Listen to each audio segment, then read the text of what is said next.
Hello everyone and welcome back to Age of Nagash, which is a channel dedicated to Age of Sigmar. And in this video we're going to continue with my long and depth Ossiarch Bonereaper army series in part 4, as we will be looking at the heroes of the Ossiarch Bonereapers. As in the last video we looked at all the normal units, so anything from the Mortarch Guard to the Kavalos Death Riders to the Immortis Guard, Necropolis Stalkers and both variations of the Morgasts. And in the next video we are going to look at the behemoths of the Ossiarch Bonereapers, which are going to be the Gofsar Harvester and also the Mortech Crawler, so the big catapult.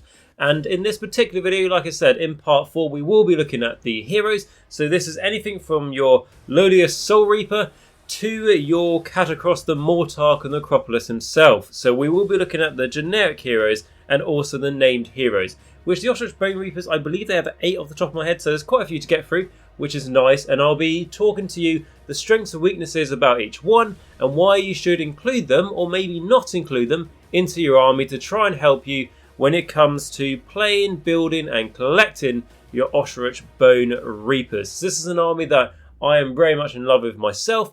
I really do like this army. I've had quite a bit of experience with it lately, and it's an army that I'm currently working on building and painting up. So I'm definitely very enthusiastic about this army, and I am more than anything just want to share my experience with you guys to try and help you guys out when it comes to your own Ossiarch Bonereapers. And if this is the first video you're watching in my Ossiarch Bonereaper army series, I do recommend at some point you go back to part 1, because there we did explain all the allegiance abilities, sub-allegiances, everything else, and like I said in the last video, units, this one heroes. And then the future, we'll get to everything else within this army. This is the longest in-depth army series of Bonereapers on YouTube, so no stone is unturned. But what I will warn you, in case you are watching this in Premiere, is that this will not just be a quick-fire 20-minute long review. We're not going to miss anything out, so don't worry. There's a certain ability you want my thoughts on, you will get it in this video. And what I'd also like to say, as when we go into the video, if there's anything you feel like I've missed out, if you're an experienced Ossiarch Bonereaper player, let me know that down in the comments, because it's not just me who's going to benefit from it. Everyone who's watching this video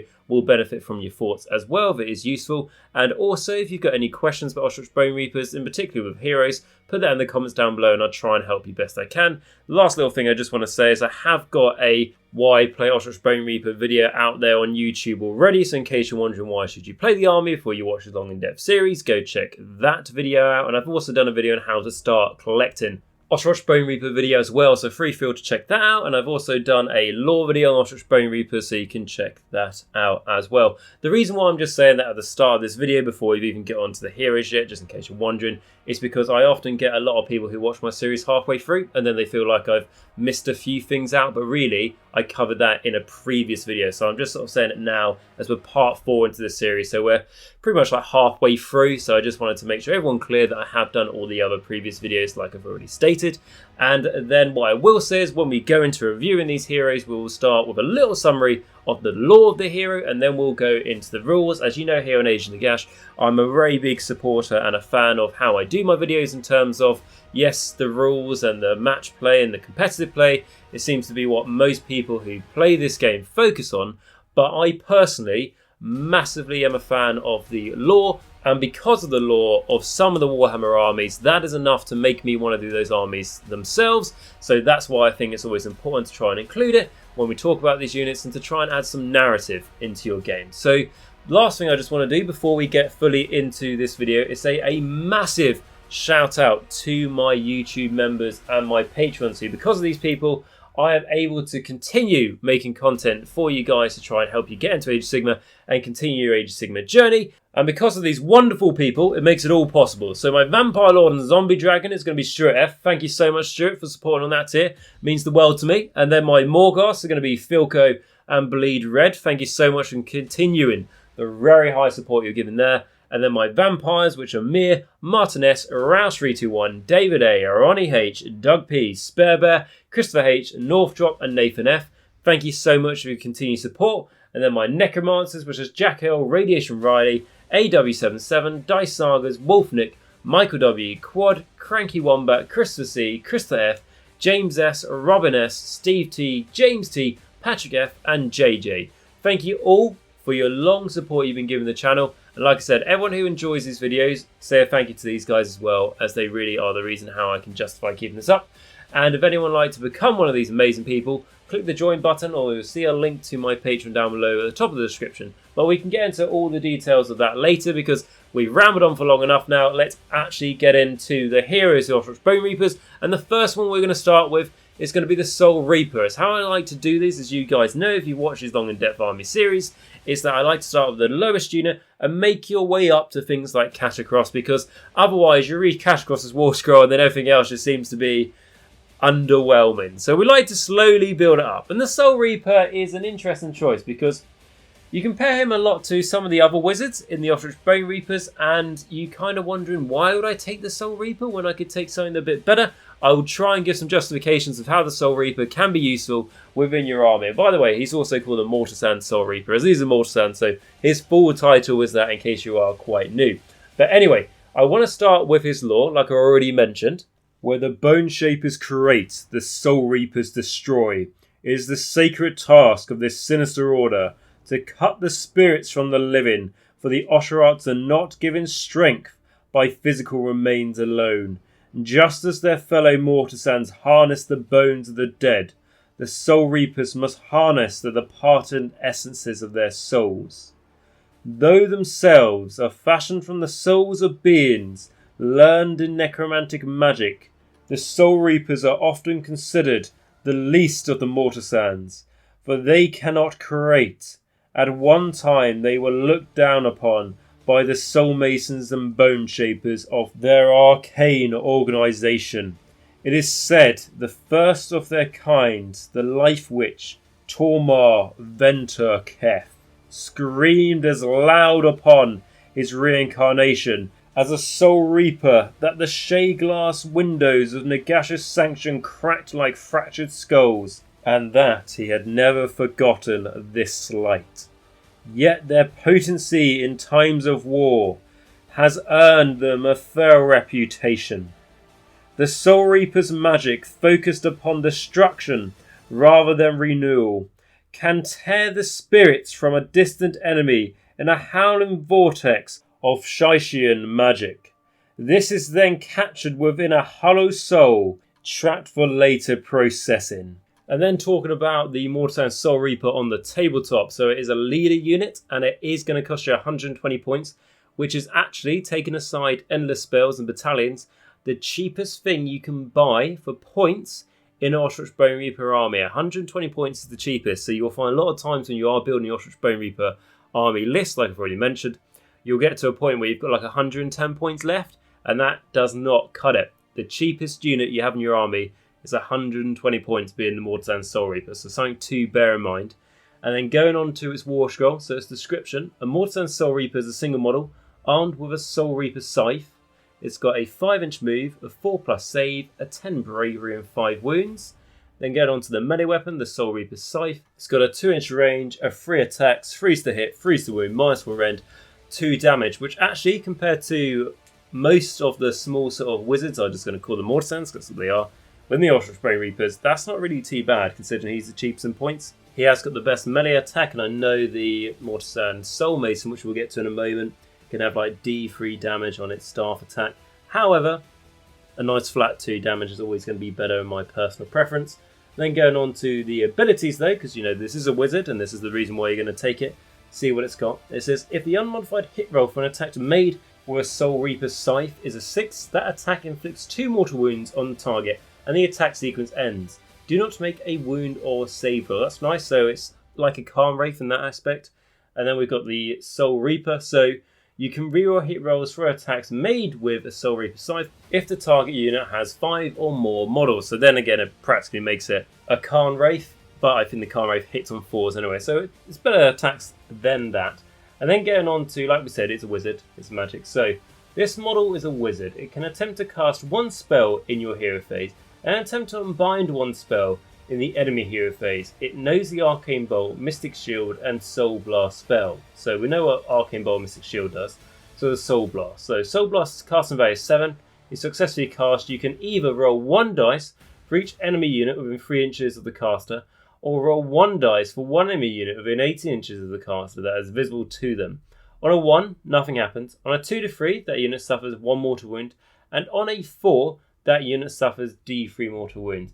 Okay, so you'll never be casting this spell unless you just need to chip 1 wound off a unit to wipe out the unit or something like that, bogging down a more important unit. Let's say you've got your Necropolis Stalkers stuck in combat with 1 thing left from 1 wound. In your hero phase, you want to try and get that 1 thing left from 1 wound dead, so your Necropolis Stalkers can keep on moving. Or let's say that thing had 2 wounds, you can use your Bone Type Nexus to do a mortal wound to it, and then this guy's to do a mortal wound to it, and then just to remove it. So that's the only sort of time you're going to use Soul Blast. Other than that, it's not a particularly good spell. However, the spell lore for the Ossiarch Bonereapers, which we've already been through in part 1 of our series, that is very good and benefits your army a lot. So don't worry about his spell not being very great. Yeah, be nice if it was. But the spells you get from the spell lore really do help support your army, so he'll probably be casting those spells more often than his own spell on his War Scroll. Anyway, and then also what I like about the Mortisan Soulreaper is if you compare him to the other wizards we're going to look at next, I personally think that the other ones are better, but this guy is cheaper. And why is he good? Why would you include him in your army? A place I can see for him is if you're going to use the endless spells within the Ossiarch Bonereapers, they are particularly good. And what those endless spells do is when you cast these endless spells, they are soul linked to the caster. And we'll get into the actual rules of the endless spells in a later video. But what it means to be soul linked is that the enemy can't move these predatory endless spells in between battle rounds. However, with that benefit comes a negative, and that means that the wizard who casts these spells is -1 to cast for the rest of the battle for how long that spell is on the tabletop, and when the wizard dies, the spell goes away as well. So why is that good for the Mortisan Soulreaper? Because he's just a cheap wizard, relatively, I mean, quite expensive in points, but cheap for Ossiarch Bonereaper's sake. That means that you don't want to be sacrificing your Mortisan Soulmason maybe, or even like Arkhan The Black, or you know, someone big like that. You don't really want to have him -1 to hit. So if you can fit one of these in as well, just to cast that endless spell, it could be useful. Because even when, let's say he gets the Predator endless spell up and the Bone Tithe Shrieker spell up, he's -2 to cast at this point. That's bad, but he doesn't really need to cast anything else because you've got Arkhan doing anything.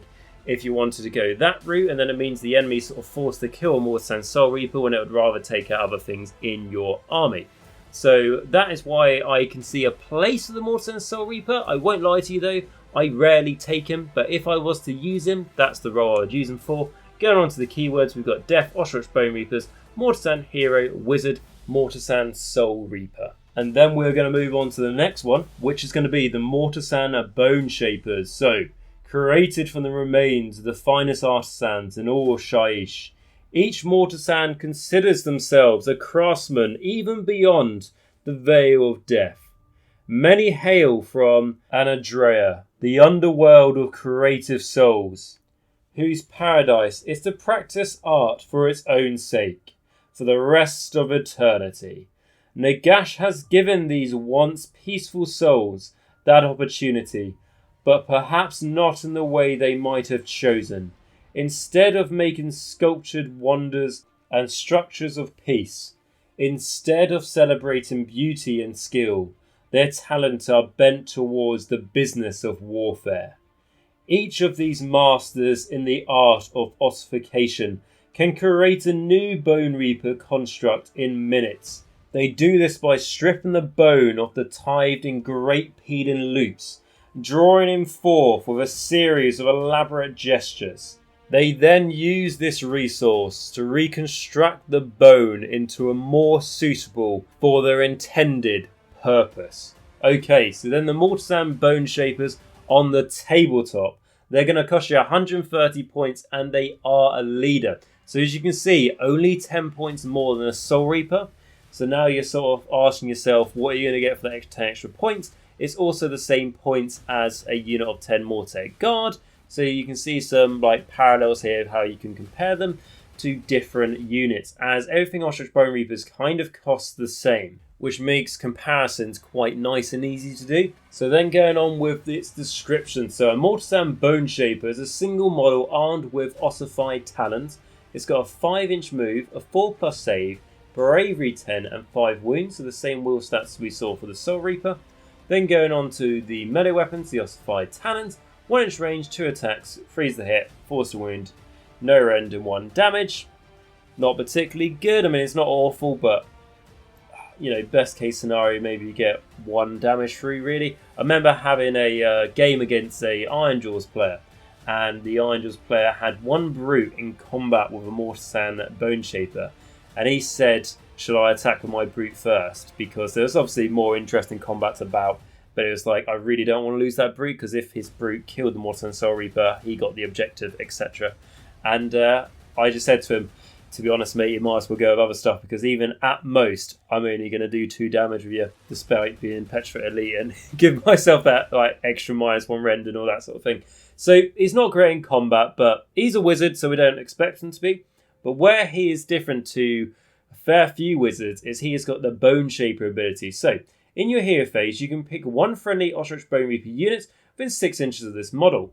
You can either heal up to 3 wounds that have been allocated to the unit so far, or if no wounds have been allocated to the unit, you can return a number of slain models to that unit that have a wounds characteristic combined of 3 or less. So that's basically what it means. We see it a lot of times in a lot of other war scrolls as well. Well, when I say that, there's a lot of healing, like mainly in death armies, and this whole 3 wounds. So what it means is you could heal back 3 Mortarch Guard, you could heal 3 wounds back to the Boneshaper, or to another hero, another single model if you'd like to. You could heal a horsey back to a Kavalos Death Rider unit, or you could heal 3 wounds back to a unit of a Mortis Guard or a unit of Necropolis Stalkers, etc. The one thing I will say is that's where like a little bit of a hesitant comes with when you take Necropolis Stalkers or Mortis Guard, as I mentioned in their video, because they have wounds of 4, you can't actually bring back whole models, which can be annoying but hasn't really been too much of a problem for me. Something also just to clarify with this rule, what it means by how it is written.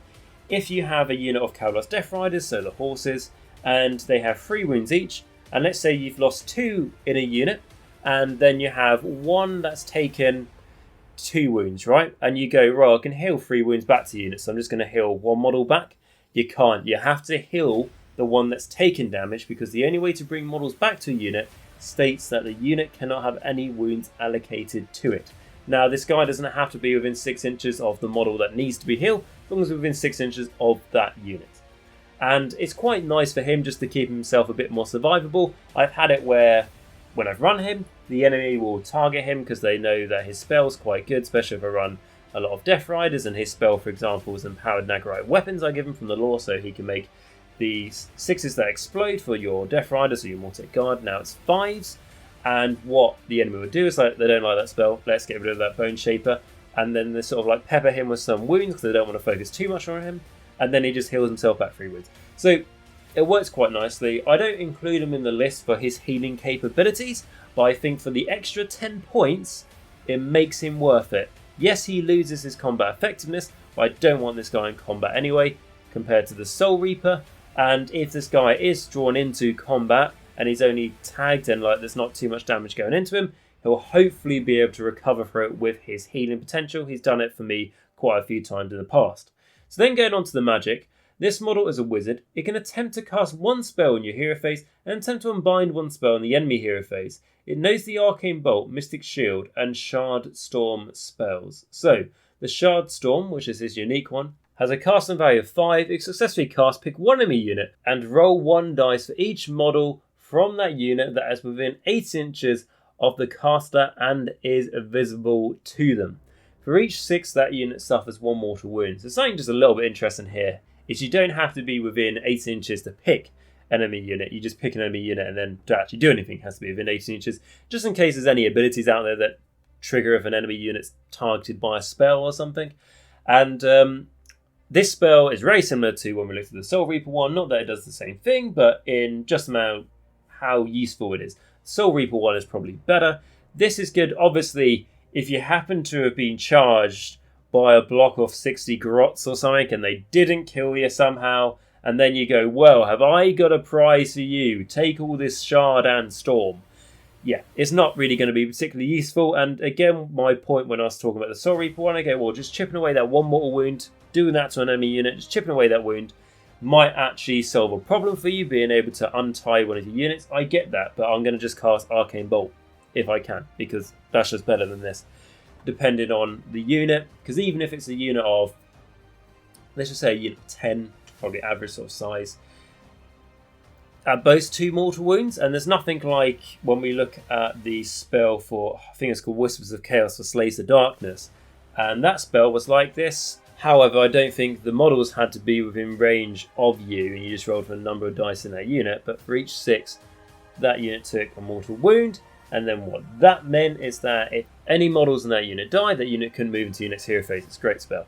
This, just pointless. It's one of the worst horde spells about there, really. However, like I said, the Ossiarch Bonereaper lore is really useful, that you can make up for it. Like I said, I gave him Empower Nagarite weapons, and there's mostly any other spells from that lore. I'd probably just say every spell from that lore is better than this. And probably Arcane Bark Mystic Shield's better than it. So there's lots of other spells you can do, which is the good point here. So then we go on to its keywords. It's got Death, Ossiarch Bonereapers, Mortisan, Hero, Wizard, Mortisan Boneshaper. And in my last video, I talked a lot about a list that I took to a tournament recently. And the fact that I took the Mortisan Boneshaper was just for the extra 10 points. He's a wizard. It's good. It gave me the healing potential, but mainly for that spell I took. Also, as I had 2 wizards in my army and I had 2 Mortech crawlers. When everything in my army basically pushed up, I could just keep a wizard on each side of the Mortech crawlers just to try and stop deep striking. And for 130 points, couldn't really complain. And he gave me obviously the extra Relentless Discipline point, as would any of these heroes. Give you the extra Relentless Discipline point at the start of each of the battle rounds. It really did help. And it wasn't something that I thought I could have done without. It wasn't like, it was a bit of a tax, probably would have been better taking something else. No, for the 130 point mark, I thought he was good for me. And I'll probably use him in a lot of my future games and a lot of list building for Ossiarch Bonereapers, and definitely better than the Soulreaper, I would say. I've given reasons why I'd take a Soulreaper. I think it's a cool model and stuff, but I just think for the extra 10 points, it's so easy comparable. The only reason why you would take the Soulreaper over a Mortisan Boneshaper, as an example, is if you've only got 120 points left. Or you just don't have the other end of spells, and you just need to fit in those points. The Soulreaper, like I said, is the cheapest unit in your army, so you've got that alternative.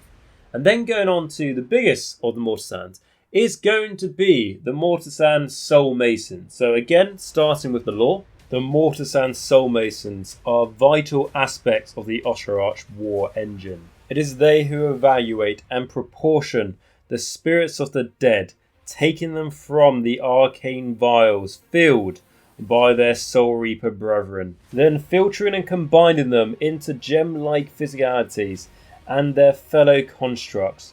Through the strange soul alchemy of the Soulmasons are new Ossiarch fashioned and lost souls restored. It is Katakros and his lieges are the minds of the greater organism. It is the Soulmasons that are the spiritual heart, a dark shriveled organ indeed, but one that beats strong even beyond the veil of death. And then talking about the Soulmasons on the tabletop, they're going to be 140 points and they are a leader. So going on to the War Scroll, its description is, a Mortisan Soulmason is a single model armed with a Soulmason staff. So bear in mind this guy is going to be 10 extra points than the Boneshaper and 20 extra points from the Soulreaper. Let's see what we're going to get when we look into the stats. So a 5-inch move, a 5+ save, a bravery of 10 and 6 wounds. So we've seen a trade-off there where we've got an extra wound. This is the guy on the chair with legs, if you're wondering. That's why it's 6 wounds compared to the others. But a 5+ save. So survivability, just not as good. The extra wound doesn't make up for the 5+ save. And then the melee weapons, he has 2. So we have the Soulmason Staff, which is a 2-inch range, 2 attacks, force to hit, freeze wound, -1 rend, D3 damage. And the Ossified Claws is going to be a 1-inch range, 2 attacks, force to hit, freeze wound, -1 rend, 1 damage. I do still prefer the attacks from the Soulreaper, but this guy is a much better wizard for your army. So we're going to go on to the abilities, which is going to be the Mortech Throne. So at the end of your hero phase, roll a dice for this model. On a 1, nothing happens.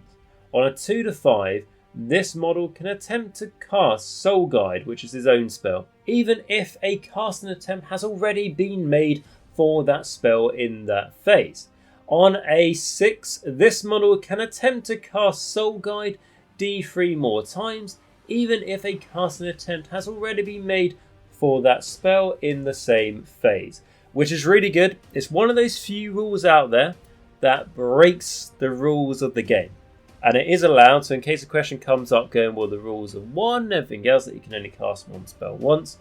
Does this override it? It does override it. We see with the Ossiarch Bonereapers how they have the Relentless Discipline points, which they use instead of command points. And then like this is like another one of those abilities that allows them to just play the game slightly differently. So that's nice. It's not always reliable. I mean, it's on a 2-up, but the amount of times I often play with a Soulmason, probably in most of my games, and the amount of times where I roll a 1 is just beyond me. Like I had one game where, like, 5 turns, this guy survived to the end. Just 1 every time. And it was really annoying. But then I've had some games where I've always got 2s, and I've had some games where I've rolled like 3 6s, and you're casting the spell so many times, that gets to a point where you go, well, I suppose the Mortisan Soulmason might as well be able to reroll 1s to hit, because that's what the spell does, which we'll get to in a moment. But it's a very nice spell, and a spell that you want to cast more than once.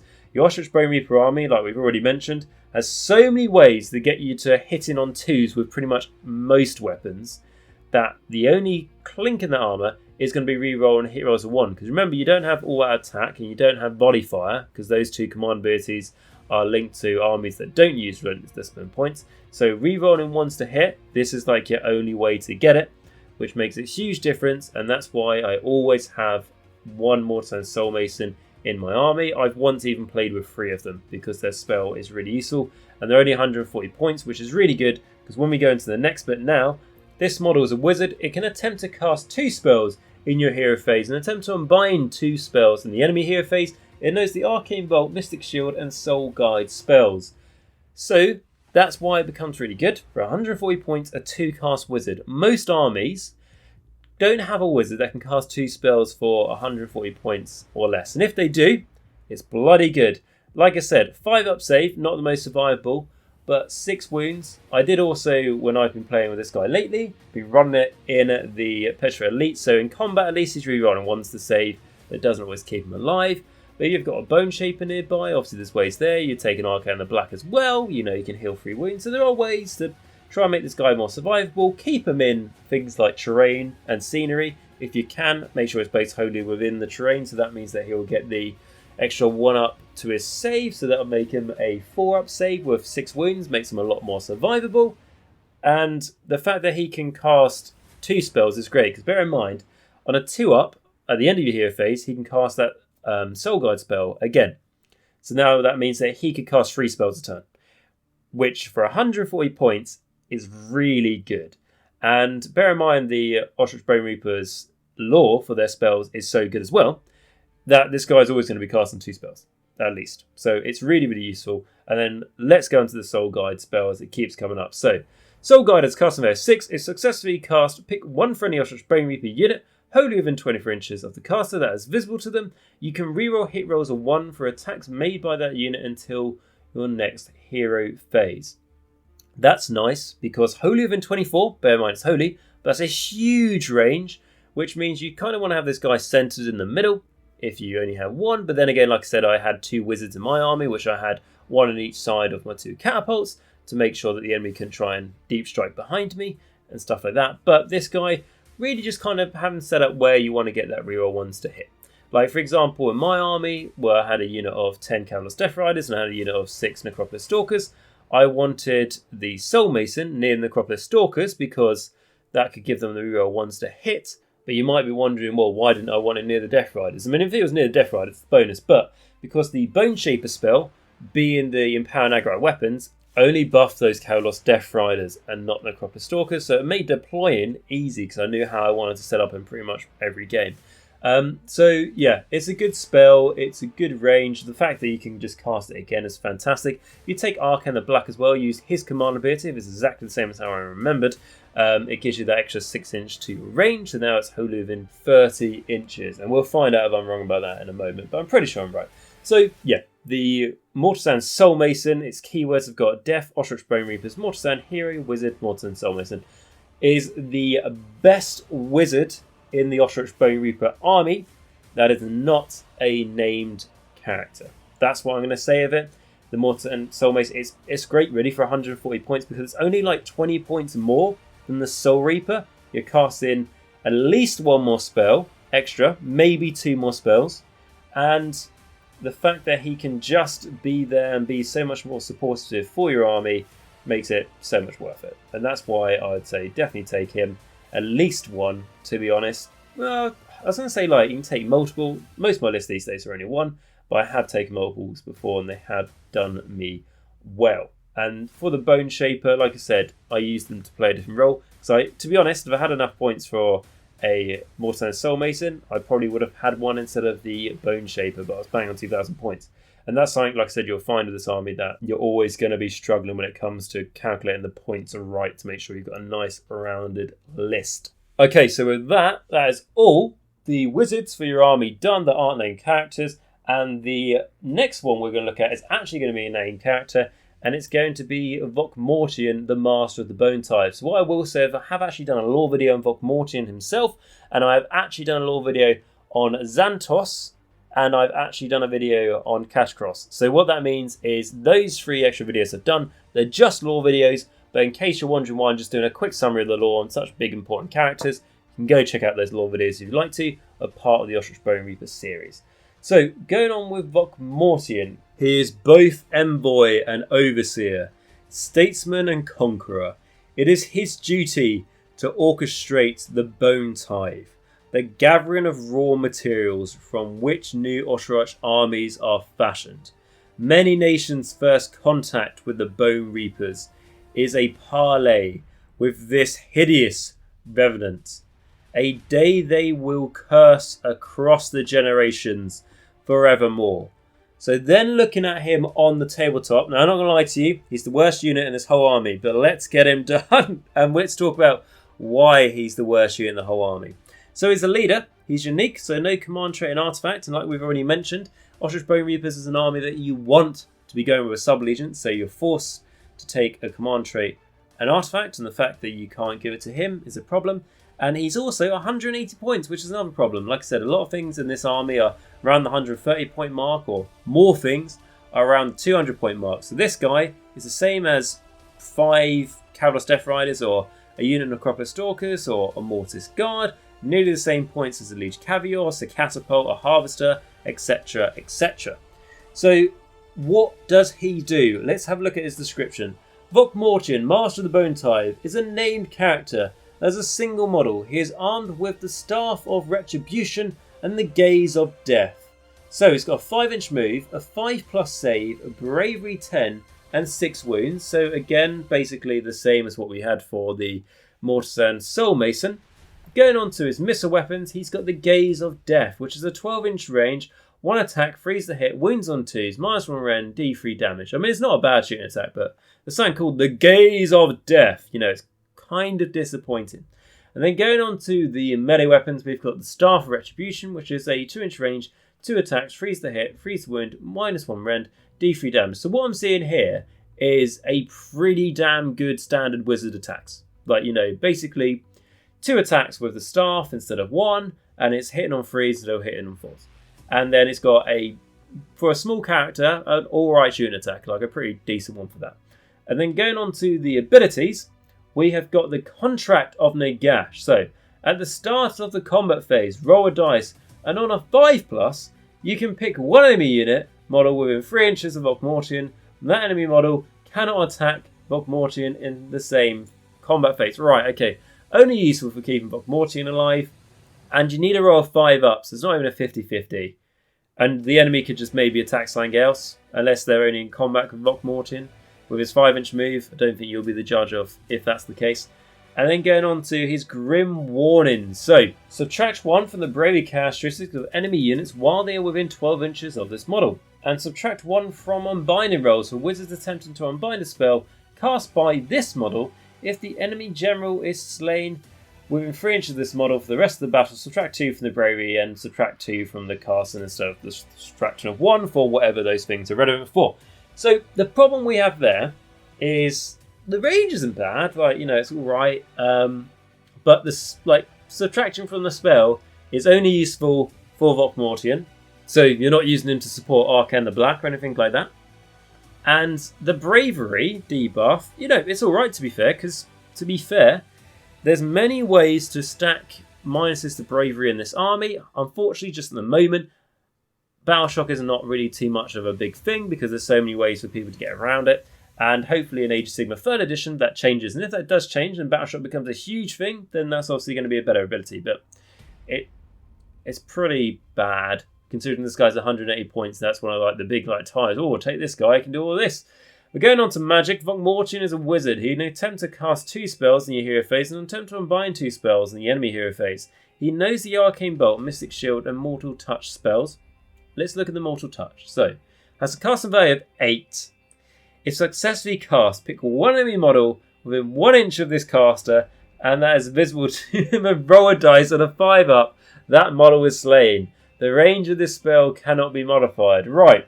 So I'm just going to say to you guys, the dream scenario. This guy comes up to Archaon, somehow manages to survive combat because he rolled the 5-up, which meant that Archaon couldn't attack him. And then he goes into hero phase and he targets Archaon with the Mortal Touch. Archaon somehow doesn't manage to unbind it, clearly because you're subtracting 1 from his unbinding rolls. And also fails to save against it on a 4-up with his spell ignore. And then you manage to roll a 5-up. So you've already rolled 2 5-ups for all this to go through. And with that final 5-up, you have killed the Lord of the End Times and the Grand Master of the Apocalypse. The ever-chosen himself, Arkhan. Like, that's the dream scenario. And just how unlikely is it? How is this guy even going to survive? He's got a 5-up save. How is he even going to get into position? And the fact that obviously, what this is intending for you to do is take out the enemy general next to this guy by the Mortal Touch ability. Now the enemy is -2 to their bravery and also -2 for any spells they want to unbind from your Vokmortian. It just feels really, really fucking shit and useless. I'll be honest with you guys, when I did the lore video of Vokmortian a little while ago now, I was like, I'm going to test this guy on the battlefield, everything else, because I know he's not meant to be very good, but I've read the lore, and the lore for this guy is very cool, right? He is the guy who negotiates the pact, and it's very nice, and he basically carries Nagash's will wherever he goes. Like, you might look at things like the Mortarchs, who are very powerful lieutenants of Nagash, but this guy does Nagash's will to the T, so it makes the Mortarchs a little bit scared of Vokmortian, which is really cool for, like, you know, just a little character. And so I thought that, and I thought I'd give it a go, and then, to be honest, his rules are just too shit. To be honest, like if the contract of Nagash was a 4-up and the Mortal Touch was a 4-up, maybe I'd give it a go. But for 180 points, I mean, for 40 points less, you could get yourself a Mortisan Soulmason, which we've just talked through why that was really good.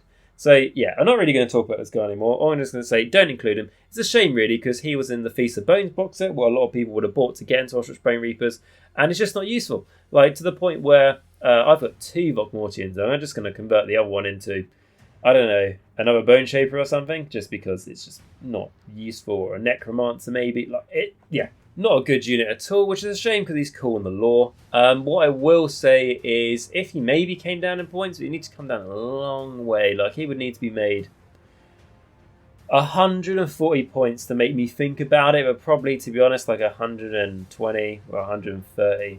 And then I would maybe consider, but then it's just comparison, isn't it, with the Soulreaper and the Boneshaper.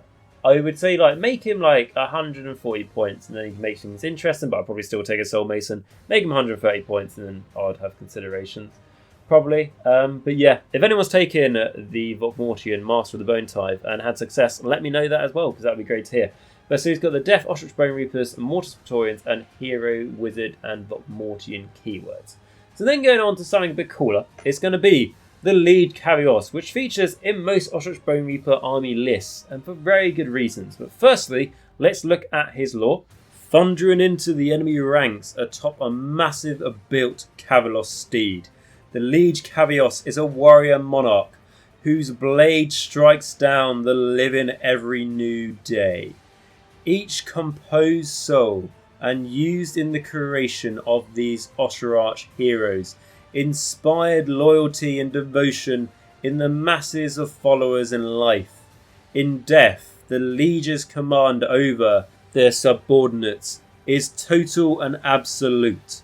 In the Ossiarch Empire and beyond, each Liege Kavalos has a simple duty: to ride down and kill those who would escape the Ossiarch's fateful tithe. Should this entail the crushing of a township, a single day of carnage might be all what is required before the errant civilization are considered appropriately punished for their unacceptable disobedience. Should it instead involve the suppression or slaughter of an entire nation, the Liege Kavalos's true qualities come to the fore. Each liege knows the capabilities of Kavalos Death Riders above those of any other martial asset, and will use them in an overlapping series of attacks that takes apart the wayward nation's military piece by piece. It is said in the Prime Innerlands that if a Liege Kavalos was commanded to destroy an entire race, they could achieve it, charge by devastating charge, so long as members of the Mortisan priesthood were there to shore up the numbers of their armies at each day's end. It might take a decade or more to achieve such a feat, but this is of little importance to the Liege Kavalos. They exist only to be weapons in hands of their superiors, and they are expertly crafted ones at that. They will work towards their goals ceaselessly, neither diverting from their assigned task nor looking back for even a moment. Each spear thrust or sword blow they deliver is no more remarkable to them than the act of drawing breath is to a living soul. So, very cool in the lore. They are, your typical martial generals of the Ossiarch Bonereapers. They're not into magic. They're not like the Mortisans. They're not a named character. A Liege Kavalos is actually a very important part of the Ossiarch Bonereapers. Obviously, like I've just mentioned in terms of lore, but also in terms of how they are on the tabletop, as they often are included, like I said, in your army, and often are a general of your army, because they are mostly the best ones to receive a command trait or an artifact in the whole of the Ossiarch Bonereapers. There are some exceptions, but for the most part, and especially in those sub-allegiances. And talking about the tabletop, he's going to cost you 200 points, and he is a leader. But then going on to his war scroll, his description is a Liege Kavalos as a single model, armed with a commander's blade and Nagarite battle shield. And it talks about a mount. So this model's Kavalos steed attacks with its hooves, teeth and barbed tails. Why is it important to say it's a mount? It's also the same for the Soulmason, just in case I didn't mention it there. With the mounts, well, that means that any artifact or command trait that does not specify, it will not benefit the mount. So something like the Liege Kavalos, where its mount attacks aren't too bad. Obviously, we'll read them out in a moment. If there is a ability that's like you can +1 damage or something like that to one of its melee weapons, it won't be the mount because it is a mount and not the bearer of the artifact, essentially. So then going on to its stats, it's got for its will, it's got a 10-inch move, a 3+ save, bravery 10 and 7 wounds. Nothing really there that I don't like. The move of 10 is good. You might go like, well, eels move 14 or whatever, or how ridiculously fast some things are. This guy is big. Like, it's not a quick little cavalry model. It's a big boy. So 10-inch move is not bad. A 3-up save is very nice, particularly when I took him in Petrified Elite, and that many had a 3-up save rolling 1s in combat. And in Petrified Elite as well, he had like 9 wounds, he got an extra 2, and then he ignored the first wound dealt to him in every phase, which made him very survivable. And then, so really, really like that. And then getting on to the melee weapons, we've got the Commander's Blade. So this is a 1-inch range, 3 attacks, freeze to hit, freeze to wound, -1 rend, 2 damage. And then the Nagarite Battle Shield, which is a 1-inch range, 1 attack, freeze to hit, force to wound, no rend, and 1 damage. And then the Hooves and Teeths and Barbed Tails. So it's got a 1-inch range, 6 attack, freeze to hit, freeze to wound, -1 rend, 1 damage. It's not bad from the mount there. It's often like if you attack this guy, and let's say you've been unlucky and you sort of, mess up your attacks with your Commander's Blade, then the Nagarite Battle Shield, doesn't really do a lot either because, I mean, it's not great. But then the Hooves and Teeths come in and you get a few wounds through. Like it's a nice little thing to fall back on. And then you've got the ability, so Unstoppable Charge. After this model has made a charge move, you can pick one enemy unit within 1 inch of this model and roll a number of dice equal to the charge roll for that charge move. For each 6, that enemy unit suffers 1 mortal wound. In addition, this model can move an extra 3 inches when it piles in if it made a charge move in the same turn. So what I will say there is that's number one, biggest thing about this ability is don't forget about it. I've played this guy quite a few times and I've probably forgotten to do the Unstoppable Charge ability half the times. It's just as good as what the Ogres have as long as it's a standard Ogre. It's a 6, if it's a monster it's different and everything else. But the other thing which is really good, apart from doing like maybe 1 or 2 more wounds, is the extra 3-inch piling move, which is really useful. It can help you try and get in range of stuff to try and make stuff get benefit from his command ability or to try and get benefit from your death save, your 6-up death save. It's really useful to have that move ability there. And to be honest, if let's say you multi-charge, so you charge Liege Kavalos in and you charge some Death Riders, when the Death Riders first, they kill whatever they charge. The Liege Kavalos can still make the pile in and it can pile in 6 inches, which is just like a free 6-inch move, which is huge.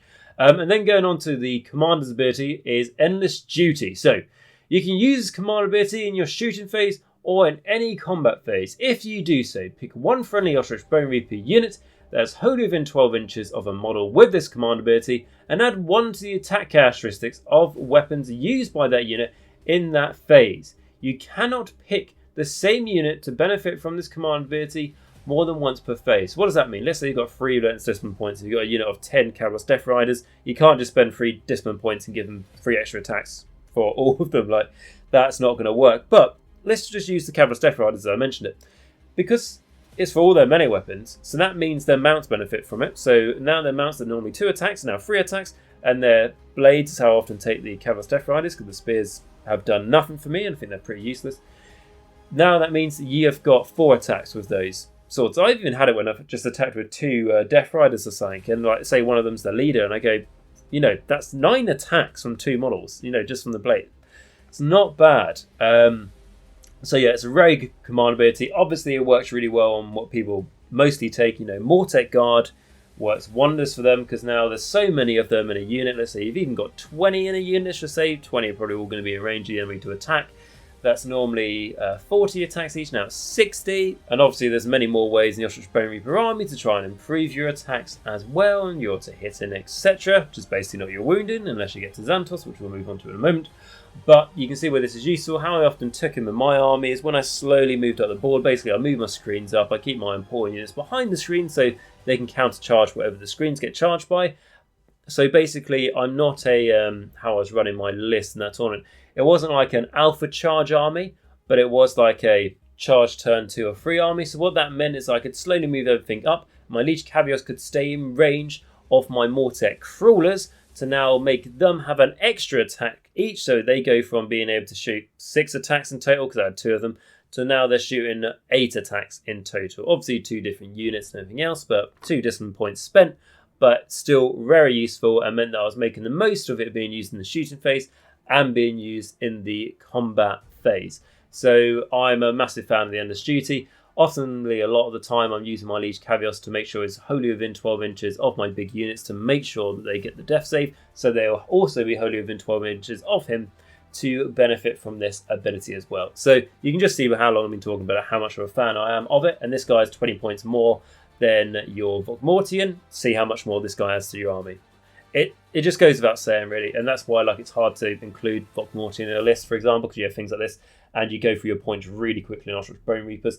And also, a great thing about Liege Kavalos, as I mentioned in the part 1 of the army series, is when we talk about getting relentless discipline points every turn, you get 1 for every hero you have in your army. So let's say you've got 4 heroes, you get 4. But let's just say one of those heroes is a Liege Kavalos. Because he's a Liege, he gets an extra one. So before you know it, that 4 points you got is now 5, or you got 2 Liege Kavaloses in your army. Instead of getting 4 points, you got 6. So relentless discipline points is, yeah, you can make your Ossiarch Bonereapers not have to depend on relentless discipline too much, but a lot of the lists that I like to run and everything else, does depend on Relentless Flipping Point because it's still pretty reliable. So that's why I do always tend to bring at least one or maybe two Liege Kavaloses. I've taken two before and they've done good jobs for me when I've run them with things like Big Blocks and Mortec Guard. Then going on to the keywords, we've got Death, Ossiarch Bonereapers, and Liege, and then Hero and Liege Kavalos. Like I said, the Liege there being very important. So yeah, massive thumbs up to this guy. One of the best heroes in the whole of Ossiarch Bonereapers, one of the best units in the whole of the army as well. I would certainly add on to that. And then the next hero we're going to have a look at is going to be the named character version of a Liege Kavalos, being of course Arch-Kavalos Zantos. Now I am a massive fan of the Liege Kavalos model, but the Arch-Kavalos Zantos is a model that I don't actually own, but is one of the coolest models Games Workshop released still to this date for a while. Like, he's up there when I look at things like the Arch-Kavalos Zantos. I put him in the same level as when I saw Chaos Lord on Karkatrak, or even things like Be'lakor as well, or recently the Hedonites of Slaanesh, like Newborn or Slaanesh or whatever they're called, like the big Keeper of Secrets. There's very few times where Games Workshop release models where I just go, that just looks amazing. Obviously they make lots of nice models, but that looks amazing. And the Arch-Kavalos Zantos is still one of them, even though it came out about a year and a half ago. Still looks great, and I still want to buy him. And we're going to do a summary of this lore now. Like I said, I have done a whole lore video on Arch-Kavalos Zantos as well, so you can go check that out on the Ossiarch Bonereapers series and my playlists I have here on YouTube in case you would like to know more about him, as he is a really, really cool character. But a summary of him in the lore. Zantos is a fiercely competent general, second only in martial wisdom to Katakros himself. As the Arch-Kavalos of the Ossiarch Empire, he leads the charge of the Bonereapers into the era of the Arcanum Optima. It is his wish to purify Shyish by eradicating all living things within it, even should it take all eternity. Then on the tabletop, this guy is going to be unique. He is a leader and he has 220 points, so 20 points more than a Liege Kavalos. So is he worth it? Let's find out. His description. Arch-Kavalos Zantos is a named character. There's a single model. He is armed with a dark lance and the Nagarite battle shield. The Mount Zantos Kavalos steed attacks with its hooves, teeth and barbed tails.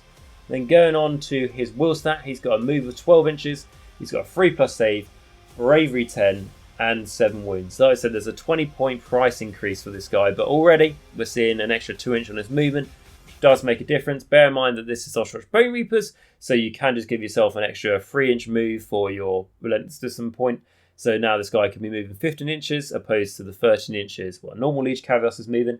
When we go on to the melee weapons, we've got the Dark Lance. So this is a 2-inch range, 3 attacks, freeze the hit, freeze the wound, -1 rend, 2 damage. So basically, as far as I just remember, exactly the same as the Commander's Blade for Liege Kavalos. However, it's got a 2-inch range and a 1-inch range because it is a lance, and that does make sense.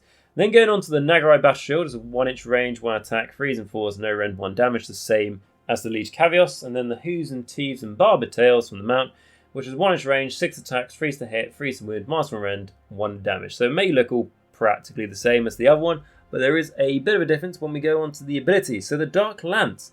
Dark Lance is a damage caster got 3 instead of 2 if it made a charge move in the same turn. So you can't always guarantee when you charge him. This guy, like I say, you can move him movement 15 before he even charges.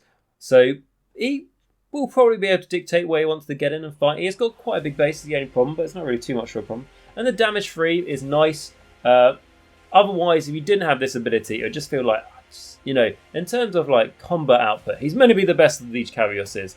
They say like he's eradicating all the living, doesn't really feel it, but no, so that's good. And then his next ability is only going to help that. So he's got Hatred of the Living, so you can re-roll wound rolls of 1s for attacks made against models that target order and destruction units. You can re-roll any wound rolls for attacks made by this model that target chaos units.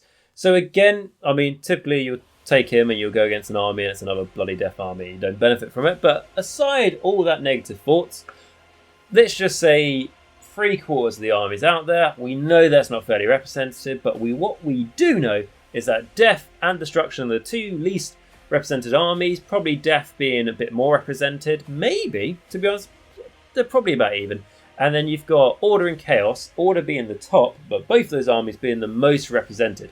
So if you're going to a tournament, let's say, chances are you're going to either get yourself reroll 1s to wound, or you're going to get yourself re-roll any wound rolls, which is very good, which is useful because the Ossiarch Bonereapers, and he's got an ability to help the rest of your army out of this problem. Like I've mentioned, suck at wounding, not because like they're wounded on 5s and 6s, but because your hits are so good in this army, you can make them so good. But your wounding is always just standardly like a 4, mainly across the board. I mean, obviously you've got the Necropolis Stalkers that can do better, and there's some other things, but I think probably it's just Nagash weapons which are used by your battle line units. So I'll probably use the most things that are taken in your army have Nagash weapons, and that's where you see the force to wound. So having a guy like this who, let's just say himself already, being able to get those rerolls, because you make this guy hitting on 2s with all of his weapons if you got him in range of like a Bone-Tie Shrieker, or the enemy's in range of the Bone-Tie Shrieker I should say, and then he's hitting on 2s, he could be rerolling 1s from the Soulmason maybe, and then he could be wound on 3s, rerolling any wound rolls or 1s to wound, so it is nice. And then we've got the Unstoppable Charge. So after this model has made a charge move, it's the same as what the Liege Kavalos had, so you roll a number of dice for what your charge is, and then for any 6s, the enemy unit takes a mortal wound, and then you can pile in the extra 3 inches. Already mentioned why that's very good, very nice. And then going on to his command ability, so you've got Endless Duty, so you can use his command ability in your shooting or combat phase, and you basically just give someone an extra attack if they're in range of you. And then going on to the Steal Their Breath, so this is where he's different to the Liege Kavalos, so you can use his command ability in your shooting phase or any combat phase. If you do so, pick one friendly Mortisan unit that is wholly within 24 inches of this model, and you can re-roll wound rolls of 1 for attacks made by that unit that target order or destruction units. You can re-roll any wound rolls for attacks made by that unit that target chaos units. So as what I was mentioning before, it's helping your army out with those wound rolls that they really do rely upon, because their wounding isn't great normally. The amount of times I hit on 2s, re-roll on 1s, I'm like, all my hits have gone through, and let's say like on 40 attacks or something on Nagash blades, and then I just go to wounded and I go like only 10 wounds. I'm just like, that sucks massively. Okay, and then going on to its keywords, it's got Death, Ossiarch Bonereapers, Mortisan Bonereapers, Liege, Hero, Arch-Kavalos Zantos. So the Liege one there is important, but also the Mortisan Bonereapers, and I'll bring that up now. So as you can see, when we looked at the Steal Their Breath ability, it was Mortisan Bonereapers. So where this guy comes into, should I just pay the extra 20 points and get him rather than a normal Liege Kavalos? It depends. And what that depends on is if you're going to go Mortisan Bonereapers in Ossiarch Bonereapers as your sub-allegiance, I would say have him instead of a normal Liege Kavalos. But what I will say is you will lose the ability to have a Liege Kavalos unless you've got the other points left over to include one, but you probably won't have Mortisan Bonereapers to give him the command trait and the artifact. But then again, what I will say is the command trait you get for being Mortisan Bonereapers get you basically once per game an extra D3 Relentless Discipline points at the start of a battle round. But if you go right with Mortisan Bonereapers and you take Katakros for example as well, which we'll get to, you're going to generate so many Relentless Discipline points, but it doesn't really matter that you're missing that out on. Okay, so then when it comes to the question of, alright, I'm going to go, let's say, Petra Elite. Should I take a Arch-Kavalos Zantos instead of a Liege Kavalos? No.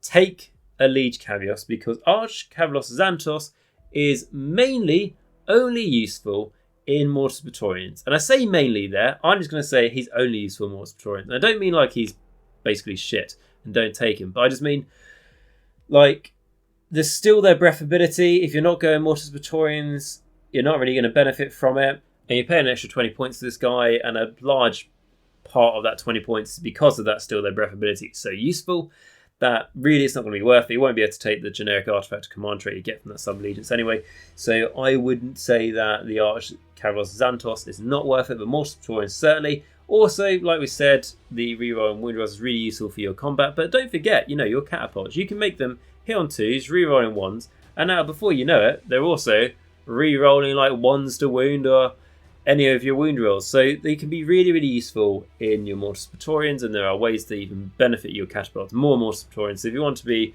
known for a guy who takes so many catapults, and if you really want to find out how to lose friends and alienate people, that is the way to go. But obviously you don't have to spam catapults that much. But what I'm just trying to say is Arch-Kavalos Zantos really is at home in Mortisan Bonereapers, and I don't really feel like in any of the other sub-allegiances. But if you feel differently, let me know that down below in the comments as well. But no, I'm a big fan of him within Mortisan Bonereapers. I think he can do a lot of good stuff, mainly just to improve your wounding capability in your army. And then going on to Arkhan The Black. So Arkhan The Black is the greatest of Nagash's students, an arch-necromancer whose dominion over the dead would be unrivaled were it not for the godly power of his master.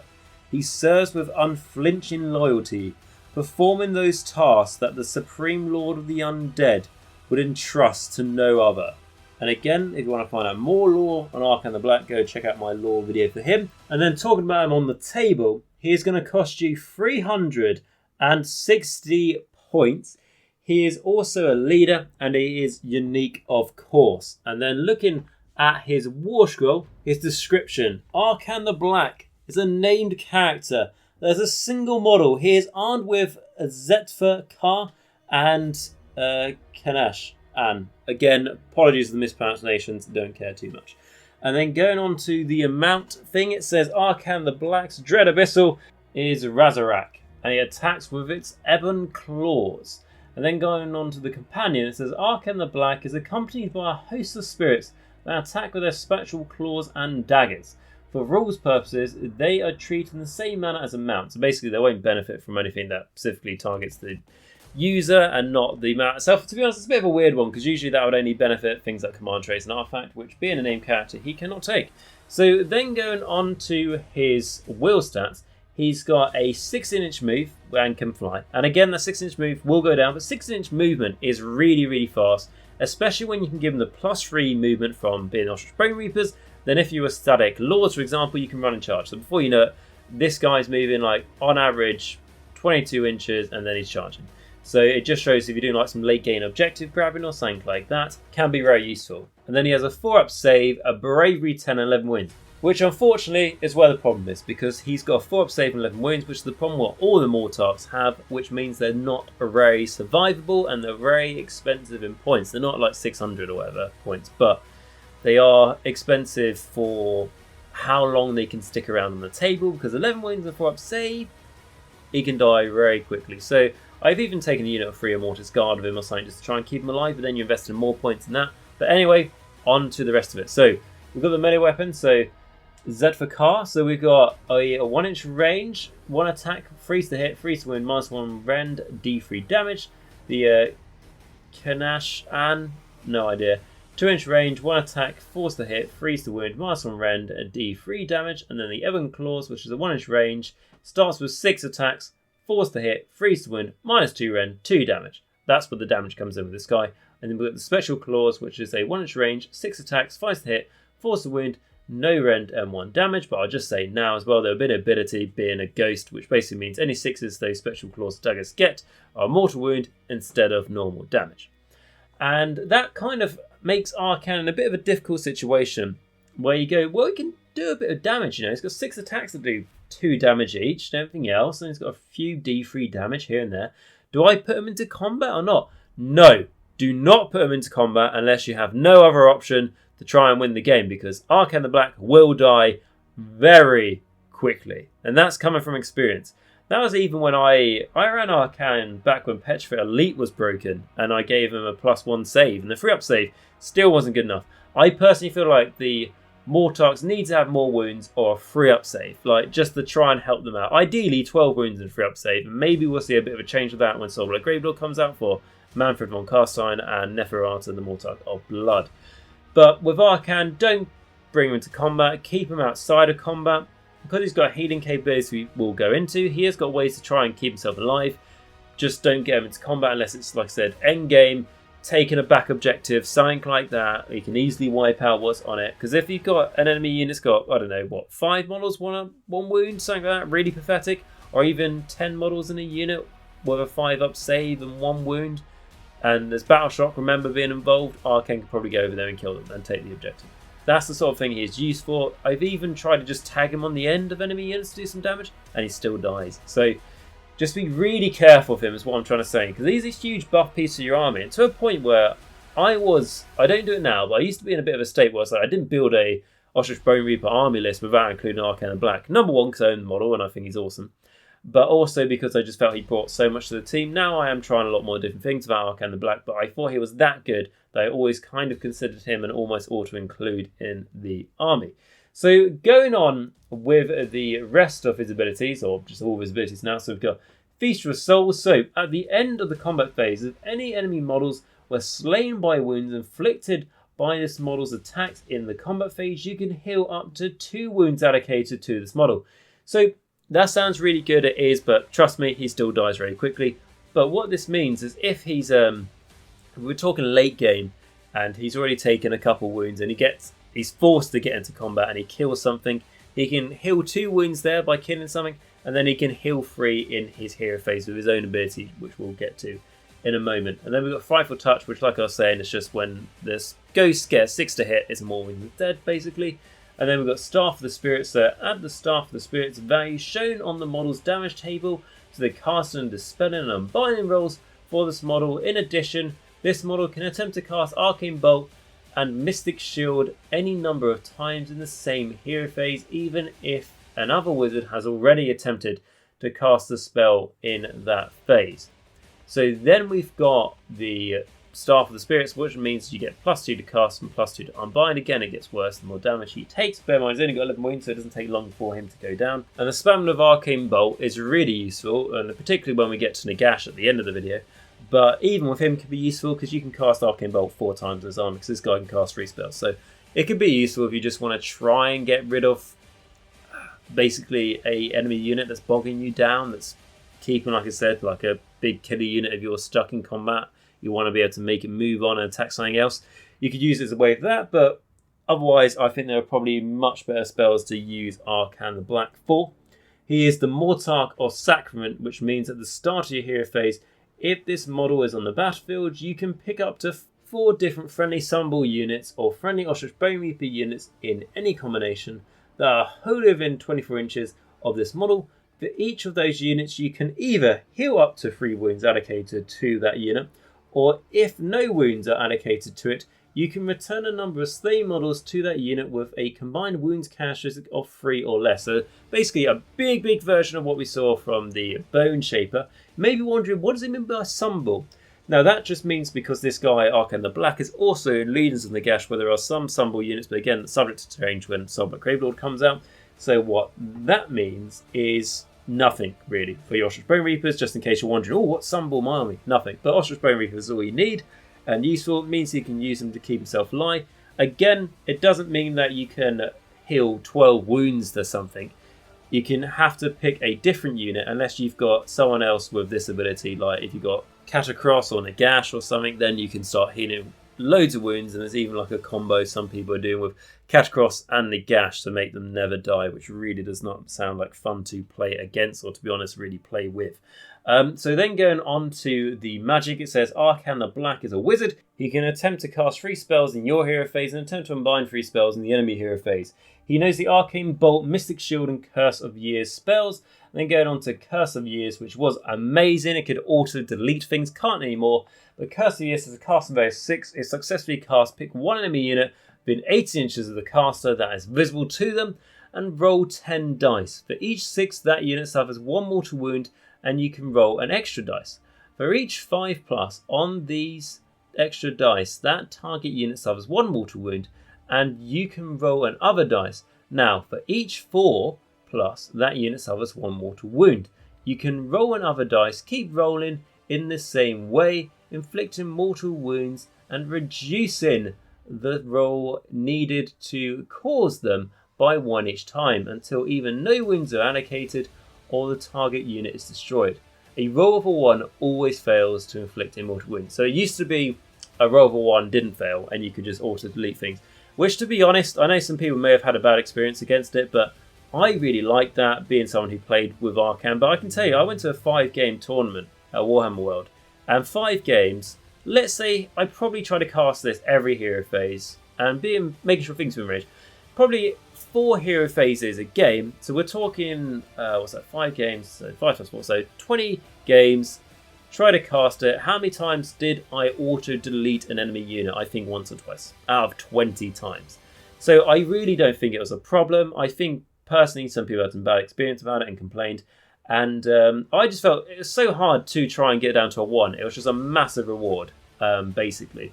And yeah, but anyway, it's changed. It's still not bad. I often still cast because it's still fun. You can still do like loads of mortal wounds and feel like it can never end. You can still delete things with it. It's still like that good. But a lot of the time, Arkhan needs to be sensible of what spells he's going to cast. And a lot of the time for me, it's Arcane Command to get extra Relentless Discipline point. And it's probably like 2 other lore spells, because great thing about Arkhan the Black and also Nagash is they have access to all of the spells in the Ossiarch Bonereaper lore. They don't have to pick. They have access to all of them. So they are very, very good utility pieces in your army. And then going on to his command ability. So first in the Mortarch. So you can use his command ability at the start of your hero phase if this model is on the battlefield.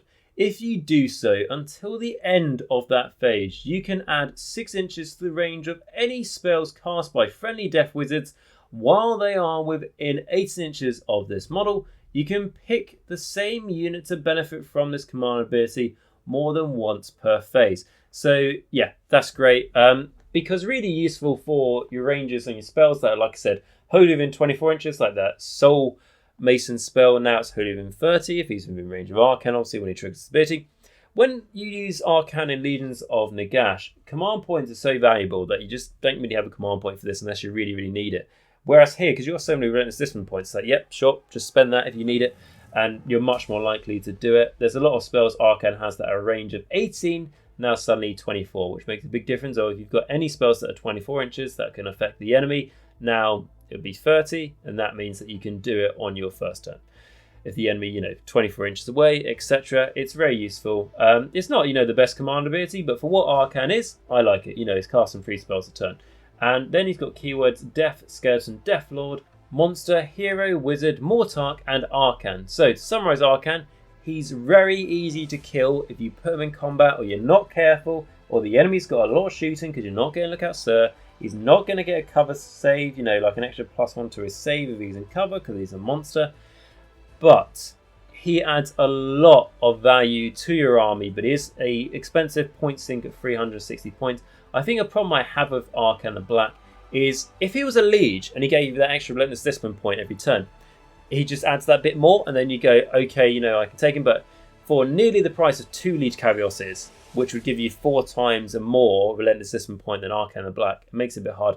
But I do really like Arkhan the Black. Like I said, there was a point where I said that I couldn't make an army list for Ossiarch Bonereapers without including him, because I thought he was that useful. Now I don't think he is essential, but I think he is a solid choice when you go to building your army because of just how good at magic he can be. He's like a mini Nagash, but less than half Nagash's points, and is better than half of Nagash. So I think he's like a really good middle ground before you go straight to the big guy.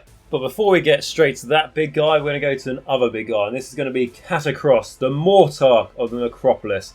And I know we've got Arkhan the Black, like I mentioned, who's another Mortarch, and then we're going to go on to Nagash after this one. And Nagash is obviously the trump card at all of death.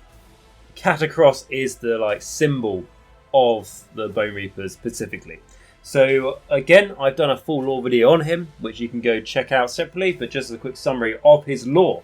So, he strides the mortal realms as a colossus of war, accompanied by his royal legions. This immortal strategist coordinates not just the battle before him, but also a sprawling campaign across the lands. Those who seek to slay him are either dispatched by his champions or cut down by the glaive of the Mortarch himself.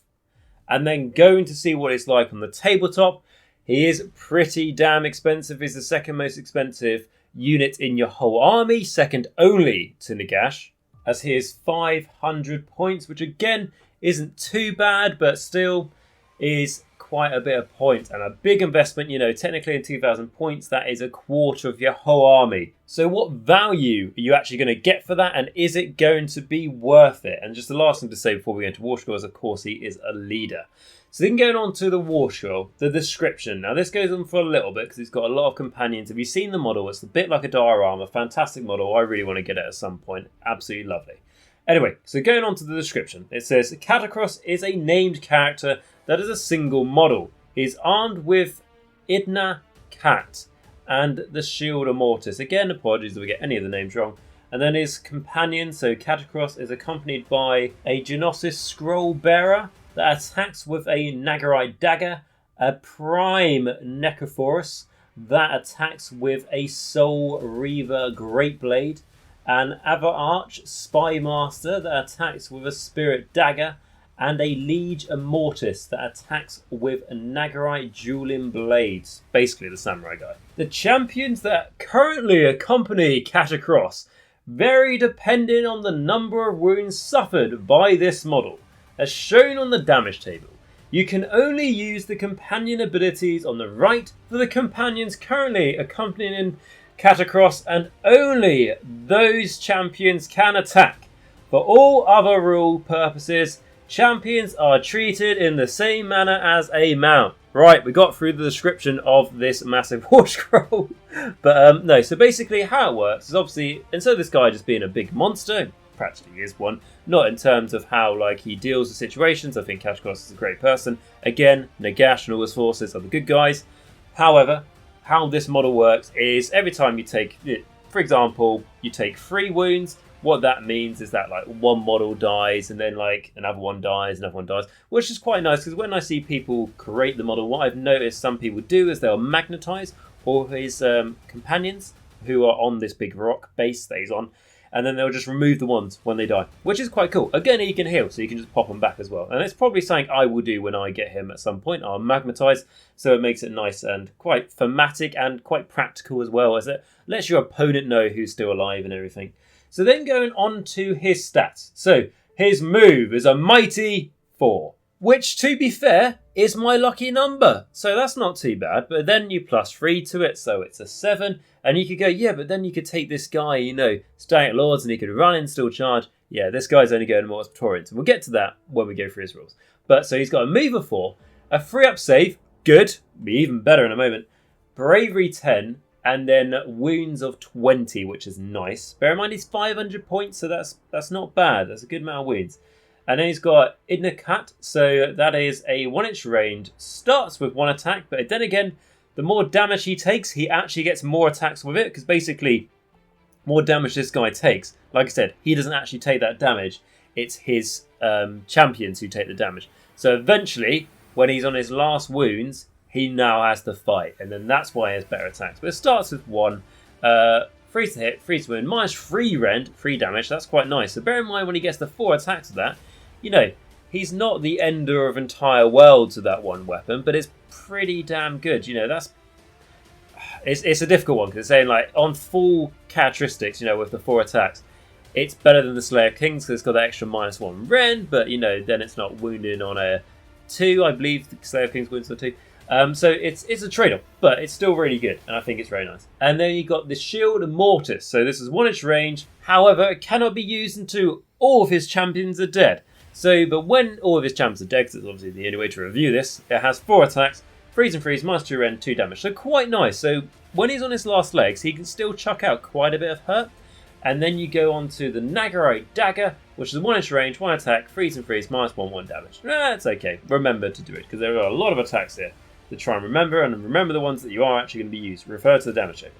And then you got the Nagarite Dueling Blade, so Mr. Samurai. So 1-inch range, 6 attacks, freeze and freeze, minus 1 damage. 1 damage, a bit boring, isn't it? It's a really cool, massive bone construct of a samurai.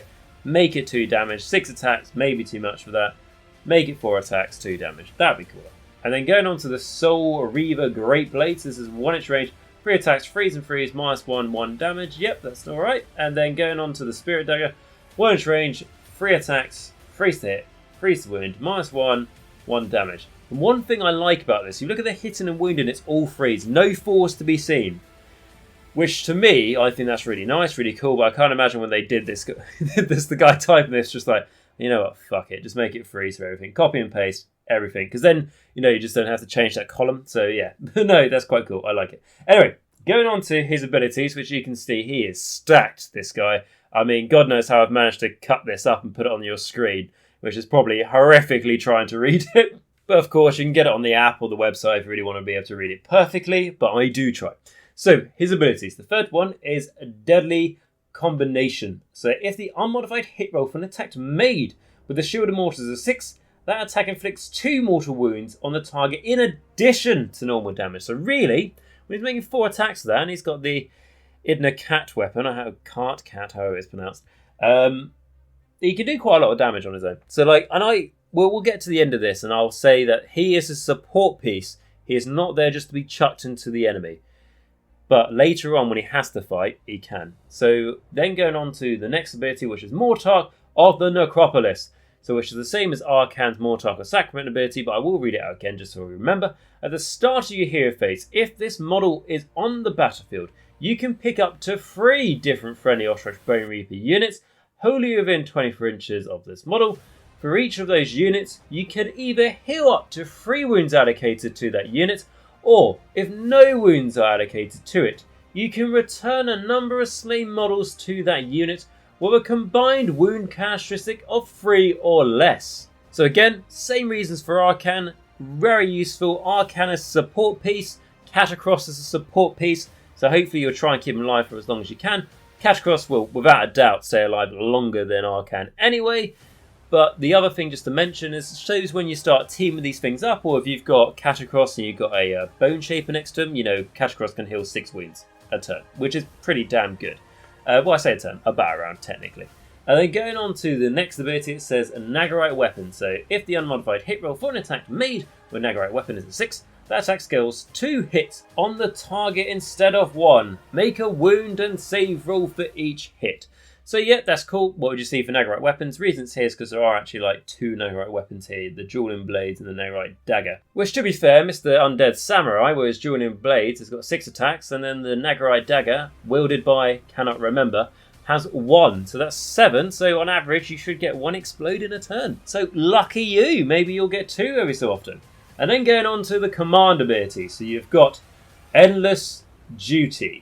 You can use this command ability in your shooting phase or in any combat phase. If you do so, pick 1 friendly Ossiarch Bonereaper unit that is wholly within 12 inches of a model with this command ability, add 1 to the attack characteristic of weapons used by that unit in that phase. You cannot pick the same unit to benefit from this command ability more than once per phase.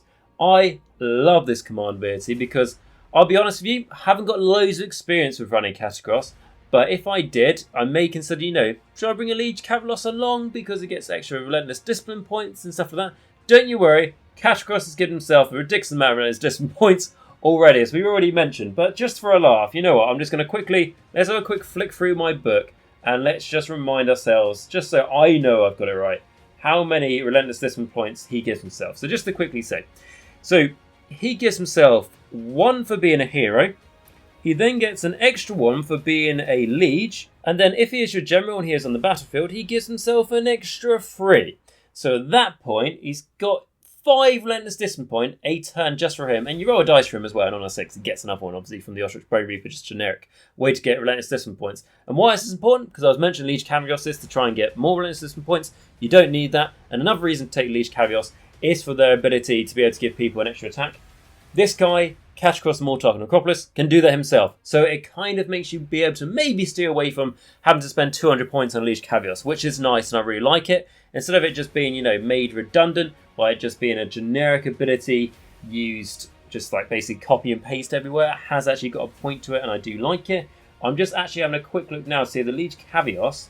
It is called Endless Duty, his ability, his command ability, so you can't stack it, because this is called Endless Duty as well. So you can't use the same command ability on the same unit.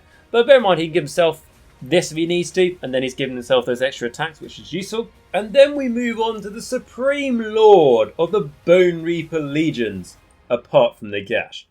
And this is one of the abilities that really does make Katakros so useful in an Ossiarch Bonereaper army.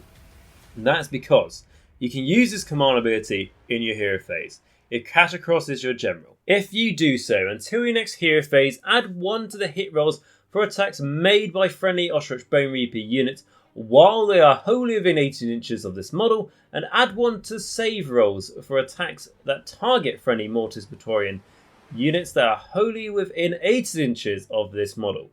you can only use this command ability once per hero phase. So this is absolutely great. The reason behind this is now when, let's just say, the Petra Elite problem, when Petra Elite just gave you a +1 save for your entire army for basically no work. You didn't have to work for it at all. It was good as sublieutenant anyway, and just picked it easy.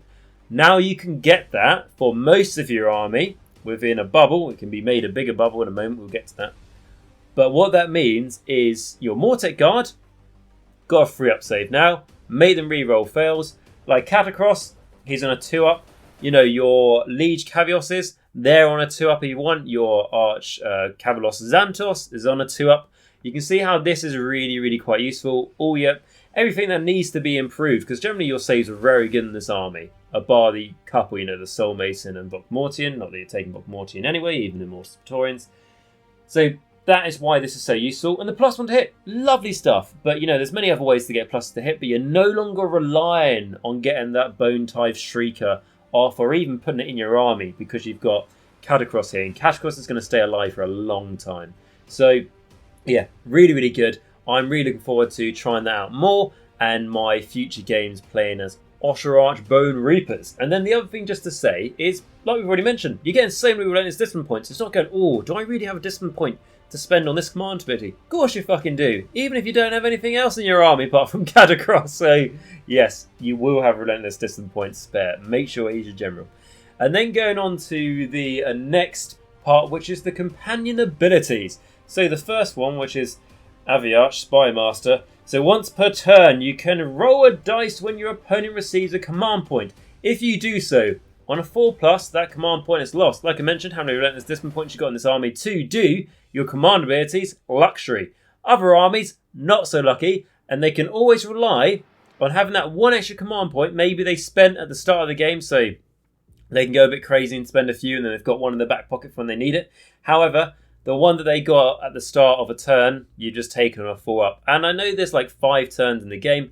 Katakros may survive until the last turn, you know, especially if you're quite careful with him. So let's just say you get the bad average and you've made your opponent lose 2 command points, which is really, really quite big on that 50-50, maybe 3 command points, which is really nice. And you just remember to roll for it. That's the biggest thing. But yes, it is very nice. And it's one of those things that sometimes, if you look at the Craven King, for example, in Nighthorn, he's got a similar ability, but he steals the command point. Not that it would be useful for you in Ossiarch Bonereapers, but he steals the command point. And I can't remember if it's a 4-up. It might be a 5-up. Something like that.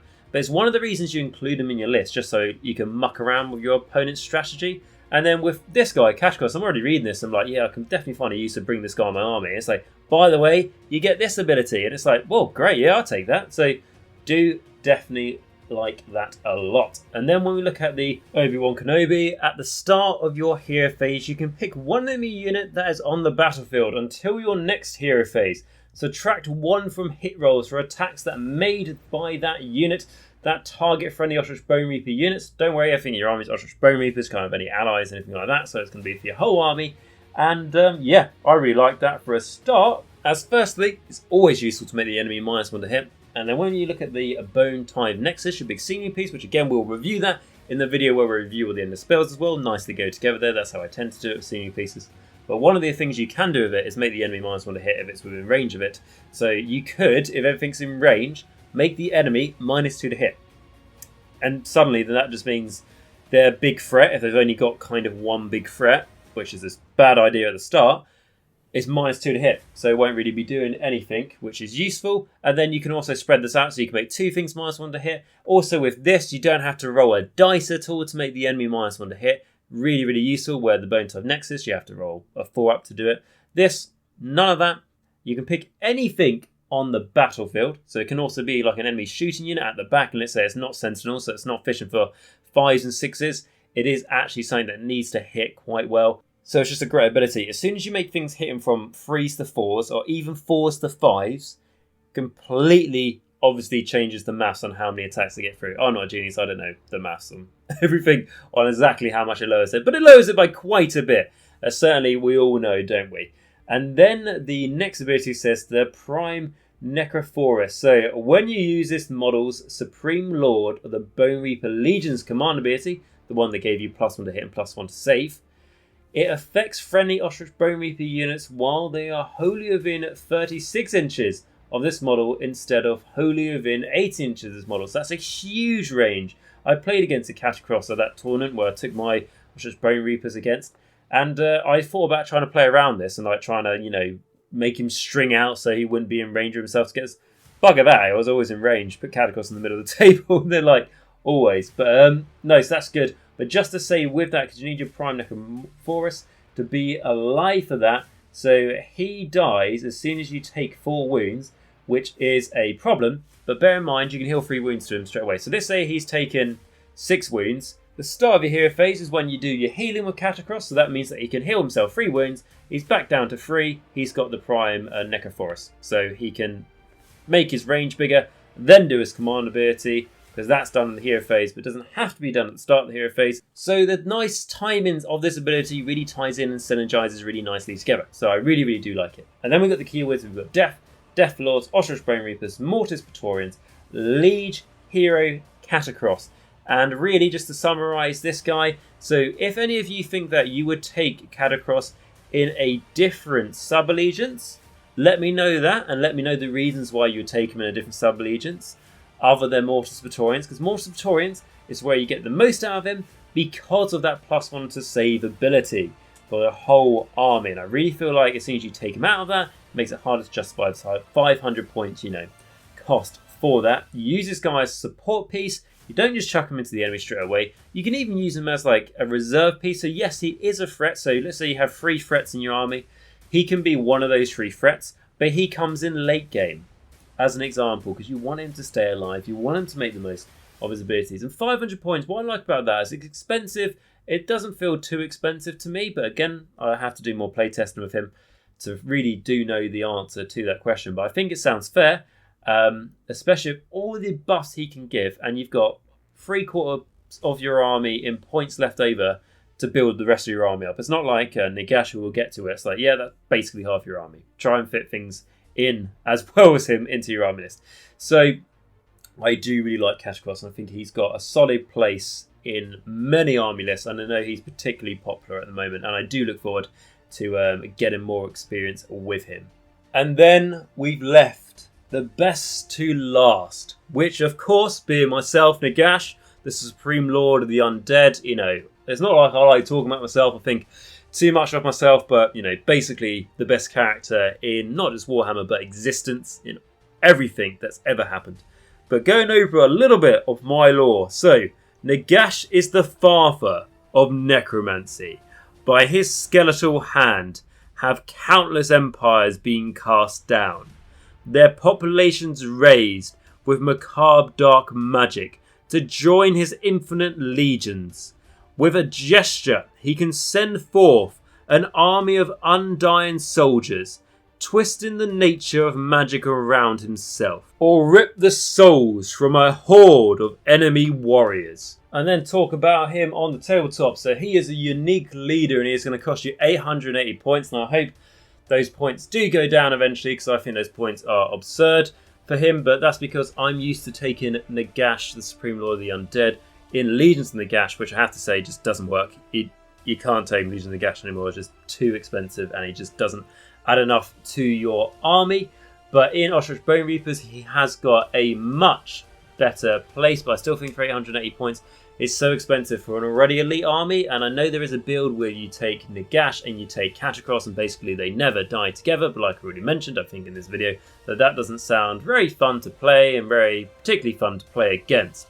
And I think probably maybe a bit of a negative play experience. So I wouldn't do that, and I don't imagine a lot of people would. But he has got a place, and hopefully there are more ways to take him in Ossiarch Bonereapers. And I do want to take him a bit more in Ossiarch Bonereapers, as I think I've taken him once or twice, and quite a while ago. So I do definitely want to get more experience with Nagash, because clearly, obviously, I like him a lot. I have a painted Nagash as well, who's one of my favourite models I've worked on. So I'd definitely like to try and get more time on the tabletop. When things start opening up again, I can start playing more games in real life. I'll be more likely running models that I obviously do own. So Nagash will definitely be getting some playtesting. And I'll maybe update in the comment section what I think of Nagash when I get some more play experience with him, but if anyone who has got play experience with Nagash, let me know that down below in the comments in Ossiarch Bonereapers, and it would be great to hear it. But let's get on with him on the tabletop. So, his description. Nagash is a named character that has a single model. He is armed with Zetra Nabta.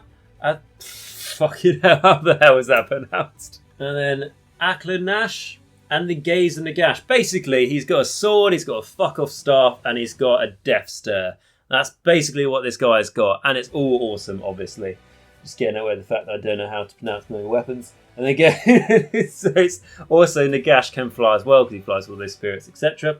And then it says his companion. So Nagash is accompanied by a host of spirits that fight with spectral claws and daggers. That's a proper word. You know, those are real things that I can say. And for rule purposes, they are treated in the same manner as a mount. So then when we go to his will stats, he's got a 9-inch move, a 3+ save, a bravery 10 and 16 wounds. All very nice there, that's good. The 3-up save is obviously very nice. Mortisan Bonereapers, the other things, Nagash is on a 2-up. He's rerolling ones from his own command ability, which we'll read in a bit.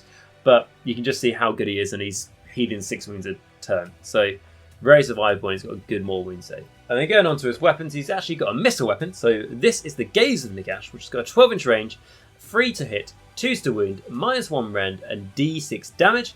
Then he's got his melee weapons, which is first one, the staff, which is a 3-inch range, 1 attack, 3 to hit, 2 to wound, -3 rend, D6 damage. Nice there, the -3 rend is good. D6 damage, you know, make it as you will. Sometimes you roll a 6, more often though you roll a 1.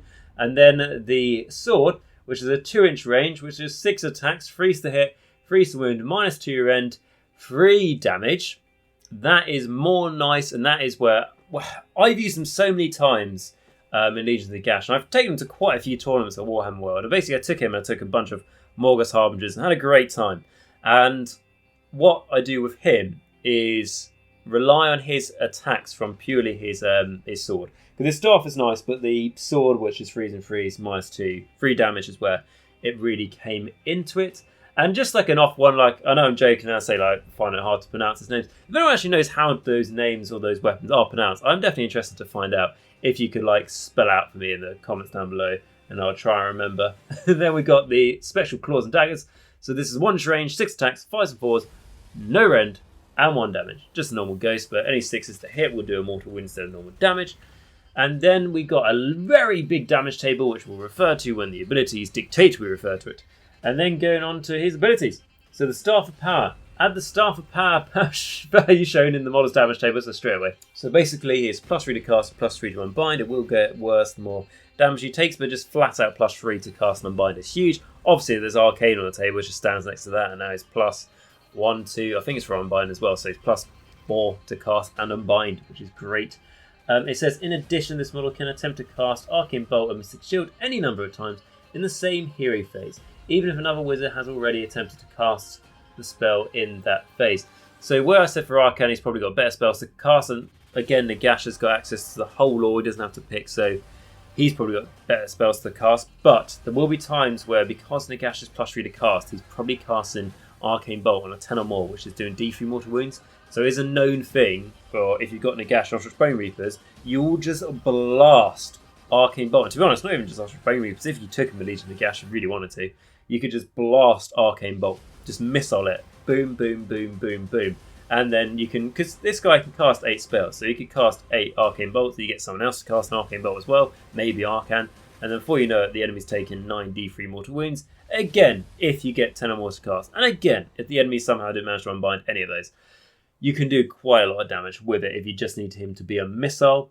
One of the things as well, like, there's a way to, through one of the spells in the Ossiarch Bonereapers, I think it's called Protection of Nagash. Basically, you cast it, and then the caster who casted it goes onto him.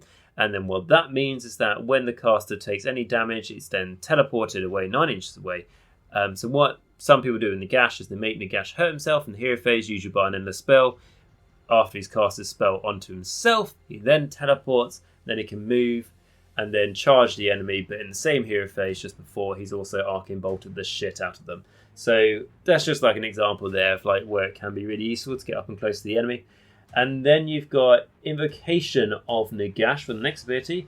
So, at the start of your hero phase, if this model is on the battlefield, you can pick up to 5 different friendly summonable units or friendly Ossiarch Bonereaper units in any combination. For each of those units, you can heal up to 3 wounds that have been allocated to that unit, or if no wounds have been allocated to that unit, you can return a number of slain models to that unit with a combined wound characteristic of 3 or less. So I've read this so many times now, this kind of ability. But the important thing to mention is he can do it 5 units, which is a huge amount. And also on the battlefield, so you don't need to be in range of Nagash at all, he can just do it. I'm just wondering if I don't know if you could fit it in with Battle Line as well and Ossiarch Bonereapers. Like, no, you wouldn't be able to, because that's... Would you even be able to fit that in 2000? I don't know. But I was going to say, what about if you put Arkhan, Nagash, and Katakros onto a list, and then they're healing 9 wounds to each other heroes? You can't do it in 2,000 points. 2,500 though. There's room.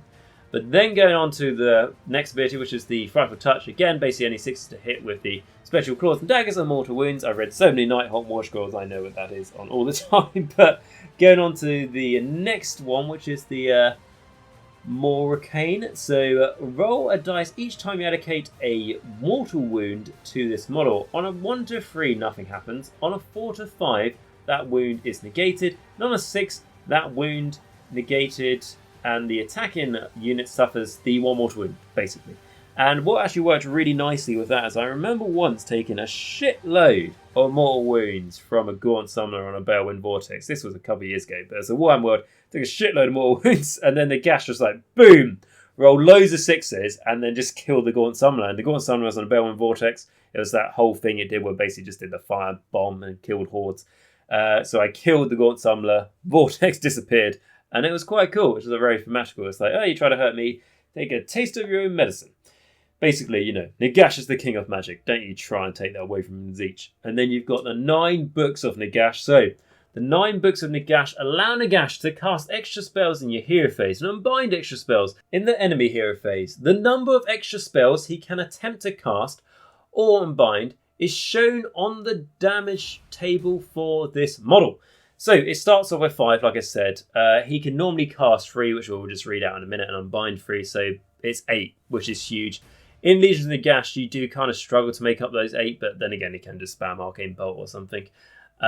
So yeah, it is very nice. I think there's a period as well where basically what was sad is when he got this new updated War Scroll and Ossiarch Bonereapers, he lost an ability he had, which meant that he knew all spells from, I think, friendly death wizards on the table. He no longer can do that, but it's kind of made up for by just it's like, right, we can see why you included this guy in your list, because like why you put Nagash in your list, and like he's good because he can cast like Manhelm's Dance Macabre and all that, so you don't have to rely on Necromancer to do anything else. And it's like, so what we're going to do is we can take away all that cool synergy, and then we're just going to let you just fucking spam Arcane Bolt. It's just like a weird trade-off, but whatever. But anyway, in Ossiarch Bonereapers, you have got 6 spells and spell lore that Nagash can cast anyway, and then he's got 2 of his own spells before he goes into Arcane Bolt, Mystic Shield. Mystic Shield you won't be doing because you have got his command ability, which is just flat out better. But anyway, going on to the magic bit. So it says Nagash is a wizard. He can attempt to cast 3 spells in your hero phase and attempt to unbind 3 spells in the enemy hero phase. He can also attempt to cast and unbind extra spells due to the 9 books of Nagash ability, which we just read. He knows the Arcane Bolt, Mystic Shield, and Hand of Dust and Soul Stealer spells. So the most famous one being the Hand of Dust. What does it do? You may have heard of it. It's a bit of a party trick that you get to do to your opponent, and your opponent loves it. So Hand of Dust, casting value 8, high casting value, but you're +3, remember. So if successfully cast, you pick one enemy model within 3 inches of the caster, then take a dice and hide it in one of your hands. Your opponent must pick one of your hands, and if they pick the one holding the dice, the spell has no effect. Sad times. However, if they pick the empty hand, the model is slain. Brilliant. I've done that many a times and had a great ball, and I'm sure my opponents loved it as well.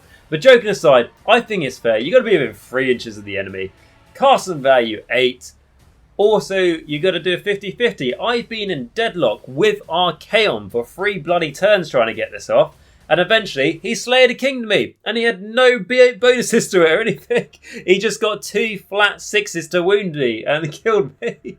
So I don't think it's that good. I don't think it's that strong. A lot of the time, you'll often do it, and you'll just lean like one model in a unit. And you just go, take that, you free guild soldier. Like, that's kind of how strong it often gets. But no, it's a very good ability. If you're within 3 inches of the enemy, you're probably going to do this every time, even if it's just like a 2-wind model or something you're trying to just wipe out. It is particularly useful. I do like it. And it's one of the few abilities that survived like the start of Age of Sigmar, where there are things like even more like crazy than this, like the old Bretonnian rules and stuff. There was something like, if you hold a grail and you shout for the lady before you charge, you could reroll your charge rolls. Or if you're orcs, you could shout warg and you could reroll your charge rolls. You got +2 to charge or something. This, it doesn't feel as crazy as that, but I like it. It's very engaging. I heard that I was watching The Honest Wargamer, and they said on that apparently, maybe France? I can't remember, but it was watching a battle report or something like that. And on the battle report, instead of doing like the dice thing, because it's essentially just a 50-50, they had like a spin wheel chart where basically you span the wheel of fortune, you spin it, and then it just goes ting, ting, ting, ting, ting, and it just either the board is split into live or die, live or die, which I think's great. I mean, like, if COVID wasn't a thing, something I wanted to do as well, so I was going to do like a box with like a lucky dip, and you pull a bit of paper that says you're dead, or you pull a bit of paper that says that you're alive, which I think it's just loads of fun. You can do it because it's a 50-50, so you can have a lot of fun with it. So yeah, I really do like that Hand of Dust ability, and it's very much what Nagash is like known for, one of his biggest things. Again, you could take a spell portal, and then you could make the range not free, and I think 21 at that point, but that's just fun. And then going on to the next spell is Soul Stealer. So, Soul Stealer's casting value 6. If successfully cast, pick one enemy unit within 24 inches of the caster that's visible to them and roll 2 dice. If the roll is greater than that unit's bravery characteristic, it suffers D3 mortal wounds. If the roll is at least double that unit's bravery characteristic, not a lot of things in the game, so feel sorry for the Grots or the Skaven, it suffers D6 mortal wounds instead. You can heal up to 1 wound that has been allocated to the caster for each mortal wound inflicted by this spell that is not negated. So for example, you had to cast on some Chaos Warriors and they ignore it with their Chaos Shields. They ignore, 2 more wounds. You wouldn't be able to heal those 2 wounds that you dealt to them, basically.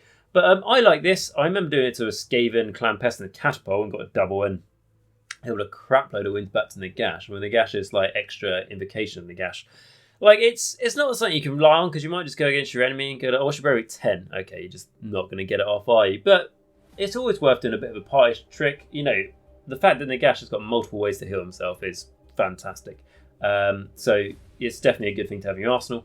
And then you've got the command ability, so Supreme Lord of the Undead. You can use this command ability in your hero phase if this model is on the battlefield. If you do so, until your next hero phase, you can reroll hit rolls of 1 for attacks made by friendly deaf units, and you can reroll save rolls of 1 for attacks made that target friendly deaf units, and do not take battleshock tests for friendly deaf units. So you can see how it went well with Katakros, because Katakros made everything +1 to save, and then he made everything reroll 1s to save. Which also means if you've got Nagash, it says that you can spam Mystic Shield. You're not going to. Like, you'll spam Arcane Bolt, but not Mystic Shield at all, because you're already rerolling 1s to save, as that's what Mystic Shield does, just in case you're not aware. So that's how it works. I always found this command ability, like I always spent a command point for it in Legions and Nagash. And remember, you've got loads of relentless discipline points compared to command points, so it is very useful. And just remember that any command abilities in Ossiarch Bonereapers that last until your next hero phase are gold, because so many of them, mainly the new written ones, last just for a phase or something, so you spend the points like quite quickly. You may have to spend double the discipline points because you need to use it in both turns in that battle round instead of just the 1. Things like this, you just spend 1, which is really, really quite nice. You definitely want to remember to do this. So with Nagash, just lastly says keywords are Death, Death Lord, Monster, Hero, Priest, Wizard, Nagash. I think the only priest in all Death, maybe. Just to mention as well, he hasn't got the Liege keyword, so as far as I'm aware, Nagash generates 1 relentless discipline point, which is really, really quite sad. Like, I don't know how that happened, but it's sad. He should at least be a Liege. I don't give a crap. Make him an Arch Liege. I don't know. Give him 2, like, instead of just getting the extra 1. So yeah, I think that's a bit of a shame. Just to save Nagash as well, make sure you bring a spell portal if you can, the Umbral spell portal, I believe it's called, just to make sure you can make Hand of Dust a massive threat and not just be in combat with me, bitch, and I'll turn you to sand. So you want to bring that spell portal. It's quite expensive. I think it's 80 points. I do always bring it if I ever take Nagash, but I haven't taken Nagash for a while. And yeah, I just really find it hard to justify Nagash. Like 880 points, it's just too many points in my honest opinion, but I do want to try him out. And the things like, I thought about trying him, bring some Immortis Guard as well, so they can pass the damage onto them, so it keeps Nagash alive for longer. But then you just invested so many points into just one model, and then you just go against Be'lakor, and he just goes, right, Nagash, not do anything for a turn or two. And like that's basically what happened in my experience, and it was really, really sad. But I think what I will say as well is, so with the whole Nagash and Katakros thing, where I'm like, it's too gamey, I don't like it, it's not a fun play experience. You know, fair play to the person who started doing that, because you know I'm here saying two things, aren't I? Being a hypocrite, saying, oh, Nagash, too expensive for his points. Well, actually, if you're taking with Katakros, it works really well. Yeah, but that's just too good. You know, I don't want to come across like that, and I'm worrying that I am. So fair play to the person who did it, but I think from what I've heard, it's not a very good fun experience. Which is like, well done, you achieved it, you made Nagash work.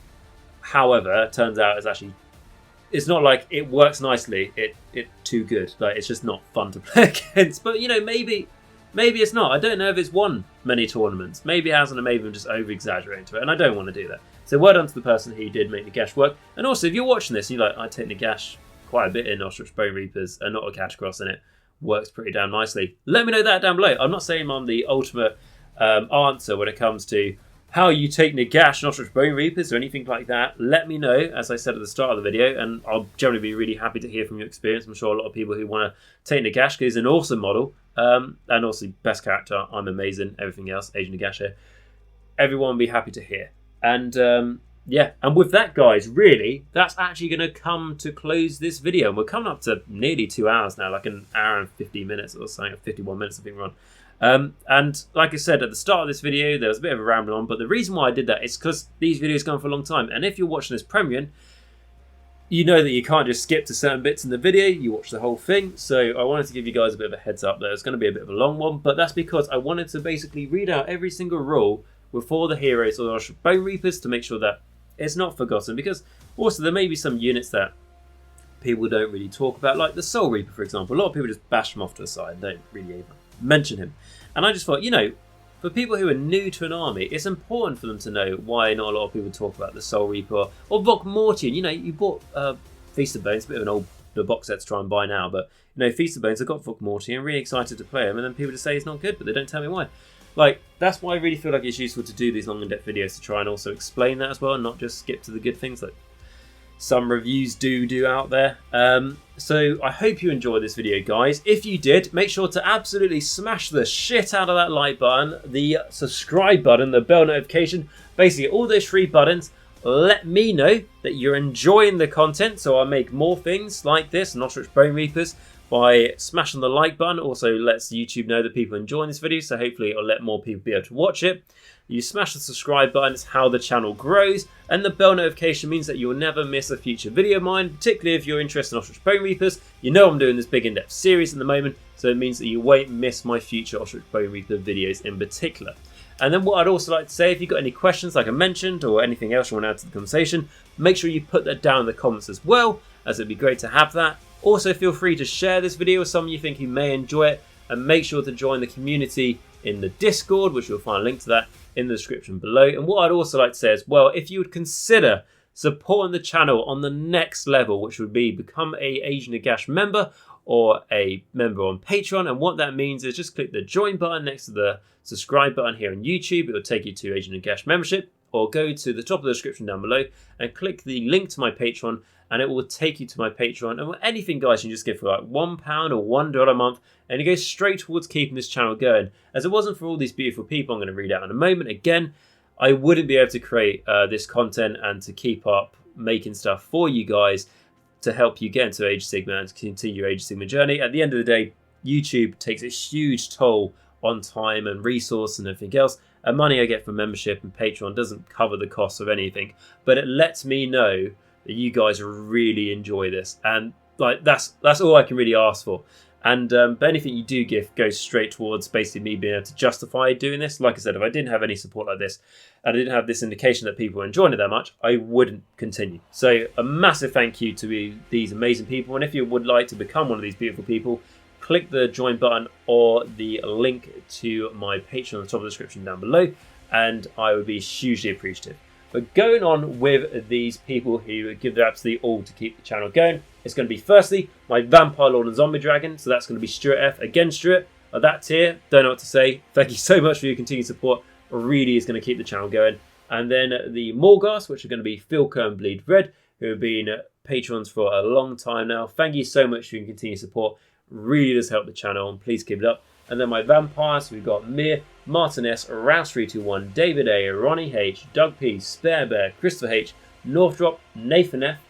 Guys, all you and a lot of you have been supporting as well for a very long time. It hasn't gone unnoticed, absolutely not. And I really am massively supportive of that. Every time I read out your names, really do appreciate that you guys still support this. And I don't forget about you. And then going on to my Necromancers, which is Jacq.l, RadiationRiley, AW77, Dice Sagas, WolfNick, Michal W, Quad, Cranky Wombat, Christopher C, Christopher F, James S, Robin S, Steve T, James T, Patrick F, and JJ. Thank you all so much for your continued support. Like I said, I wouldn't be able to do this without you. If anyone would like to become one of these people, like I said, click the join button or go to the link to my Patreon top of the description down below. If you can't do that, guys, not to worry, but if you did enjoy the video, I'm going to just ask for you to smash the like button, the subscribe button, and bell notification. If you could do that, that would be great. And everyone who has done that as well, which I have noticed lately, again, doesn't go unnoticed. Really am appreciative of that. It does make a big difference. And absolutely free to do so as well by pressing those 3 buttons. And above anything else, guys, I'm just glad that you came here and checked out this video today. And I hope that it's helped you with your Ossiarch Bonereapers and trying to do your army. And like I said, if you've got any questions, put them in the comments down below and I'll try and help you out best I can, as I am fairly experienced with the Ossiarch Bonereapers. And with that, I'm going to head off, get a Strepsil. This has been a long video now to record, but like I said, hopefully it's worth it. And remember, until next time, to stay safe, make sure you stay hygienic, wash your hands, and for God's sake, wear a mask. That means that hopefully you'll be able to play your Ossiarch Bonereapers in real life scene. Be absolutely fantastic. And then more importantly than all of that, especially in this video, is remember until next time, that Nagash is all, and all is one in Nagash.